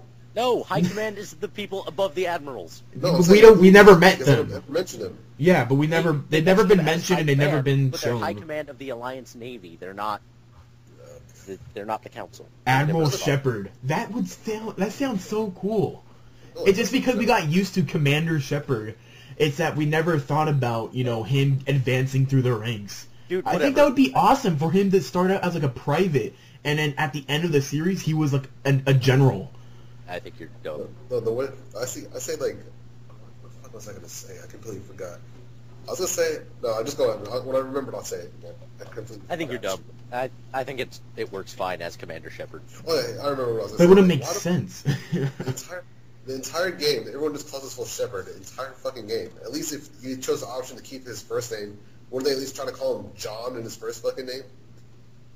That's the thing. You choose Shepard's first name. Yeah, I you know, choose his first name. I understand you choose his first name, but in certain games, if you don't change their first name, they end up scripting the first name, so that way you hear them call them by their first name. For 3 fucking games, you're just like Shepard. Like, at least can't you call him by his first name once for his goddamn life? No, because he's a military man. Yeah, Shepard. You're about to have sex with that, like Ashley or Tiara. Or Nope, whatever, he's whatever Shepard. Goddammit. You're about to have sex with him, and he calls him by their first names. Another thing. It's like, oh, I love you, Shepard. Another thing that was thrown into the mix and was never mentioned again. I'm not sure if you guys got this, but when you're talking to Admiral Hackett, and then at the end of talking to him, he says one thing. Oh, and I spoke to your mother recently. Oh, she's doing work on Earth right now, and she's doing fine. And Shepard's like, oh really? Oh, thank you for telling me that. And never mentioned throughout. Fuck you. I want to know who Shepard's mother is. Shepard doesn't care. I don't think I ever got that comment. You never got that? I remember that specifically. I think when they give you the choices in Mass Effect 1, I think my origin story was that he was an orphan or something. No, because Right? Yeah, mine's a sole survivor, basically. Because the only thing that I was thinking of was that, oh, I'm going to go to Earth, and I'm going to have this nice, meaningful conversation with my mother, and then she's going to get, like, sniped in the head, and then I'm going to have more fucking hatred for the Reapers. Dumb. That would have been really dumb. Fuck you. That would be a character that is showing up out of nowhere with no meaning or bearing on Commander Shepard. That's why they haven't shown up in the series. Like, if they were in Mass Effect 1 and mentioned constantly, and Shepard was this fully fledged character that was constantly talking about their parents or whatever, fine. But if this character just suddenly showed up in Mass Effect 3 and I was supposed to give a shit because, oh, it's Commander Shepard's mother, like, I wouldn't have cared. Then that's what makes no sense. Why pick these origin stories at the beginning of the game when they're not going to be used at all? Why? The same thing you said for choices throughout the entire series. A lot of it doesn't matter because in the end, you still die. Yeah. Nothing changes. Yeah, but they're still used. Like when you get revived by Cerberus, I always tell you the background story. Like basically, I chose Sole Survivor, and they keep talking about the battle where I was the Sole Survivor in the entire fucking game. They can talk about it, but they don't fucking use it. Like, you don't get any perks or you don't get any new people to meet because, like, oh, dude, I was part of your mission, on that. Like, let's fucking do this. Hey, considering I'm a sole fucking survivor of one mission, I'm pretty sure no one else is there. Yeah. No, but, like, if I had a mother, I would want to... Yeah, they don't use it at all. It's just there to give you your own little... the knowing of what Shepard is. That's kind of the problem with all of Mass Effect, is that all of the choices you make, everything you do, all of it leading up to the major story beats, it never matters. Yeah. And even though, like, the writing is amazing and well... No, the ending writing is, god-awful, but still, I mean... The ending writing made it feel like the goddamn game was rushed, and there's no point to that. Yeah, there's no point of it, because I remember when they first released Mass Effect 2, they said that Mass Effect 3 was going to come out a year later. Like, the next year. It was supposed to come out in 2011. The beginning of 2011. And they're going to say, oh yeah, the reason why it's going to be rushed out so quickly is because they weren't going to do anything to the graphics. The graphics were going to still be the same as Mass Effect 2. Honestly, I would have been okay with that. The graphics in Mass Effect 2 were, like, at least decent. Yeah. Most they were. Were you guys having all the graphical problems in Mass Effect 3? Yeah. Where things weren't updating quicker than the scenes were going, and so everything looked blurry and everything, and people were like disappeared when you're talking to them. I had an entire conversation with Garrus, and he wasn't there for it. He was only once, but it was because there was a mission with I forget who, but it was a character that was supposed to be leaning up against a wall. Only the camera was pointed about 2 feet away from the character, so they weren't in shot. I don't know how that happened, but it was pretty glorious. No, I had at least like 20 conversations with different people, like around the Citadel and everything, and they weren't there. It's not like they were out the shot. They disappeared when I started talking to them. Like, their voice was still there, and the camera was still focused at where they were supposed to be standing. They were not there at all. See, some of the glitches I had was pretty awkward at best, because when I want to talk to someone and I was behind them, their head would completely turn 180 degrees, and then they flip your head at you like some just this kind of shit. I heard that. I heard. I can't remember who said that. If it was like Brad or it was Nick or someone like that, to where like their head just started turning and like started floating away. Yeah, and like, it happened to my game too. I was like, "What the fuck is going on?" Like, I'll be talking to like the whatever her secretary, like the trainer or whatever her name is. Yeah. I'll be talking to her. I'll be right behind her, and literally, I'll talk to her, and literally she'll be looking down at the computer. Then she'll look to the side. Then she'll do a complete 180 with her head. Her head will just turn backwards to the rest of her body, and then her head will just go all over the goddamn place and glitch. Actually, one of the most weird glitches I've ever had was in the first game. You know the Venezia fight? Yeah. On Novaria? Basically, one time she hit me with a stasis, and like somehow these boxes and crates got thrown into the mix, so they battered me all over the place. My character just goes ragdoll, but their limbs just start stretching all over the place, and I'm like, what the fuck do I do? I've had that exact same glitch too. And I sat there for 5 minutes waiting until my person came back about. Yeah. It was pretty funny. Oh my god. We could sit here for another 2 hours talking about all the great moments we had, but you know, then this podcast would be 6 hours long, and it's already going on to probably 4 now. Let's do it. 6 hours. Yeah, right. Dude. Let's save it for part 2 of the podcast when they announce the epilogue DLC. No. Whenever they announce, we'll have another podcast. Yes, we will. I promise. If the epilogue comes out, we will get the same group together. Bob, Darknezz, Jimmy, and Cope left a little early. I hope you guys can join me again when the epilogue comes out. Thank you, everybody, for joining the Culture Shock Podcast. I am, again, your host, Greg Alvarez, even though Darknezz took over the entire fucking podcast because he's a better storyteller than me. He has more experience than you with his failure of a 4-player fan cast. Yeah. Well, he just knew the story more than me. I mean, I kind of knew the story, I just didn't know how to present it, and he just had a better way of presenting it. So, thank you, everybody. The next podcast is probably going to be the 90s cartoons. It's either that one, or it's going to be SpongeBob, or it's going to be Pokemon. Those are the 3 topics that are lined up to be the next episode for episode 3. So, thank you, everybody, for joining us. It is Horror Night over at 4-Player Podcast, and I just want to watch the shit out of that. So, thank you, everybody. They're playing some funny horror game right now where the guy, that one when you're just walking straight down the stairs. Yeah, you're playing Cry of Fear. So, thank you, everybody, for joining us. We'll catch you next time.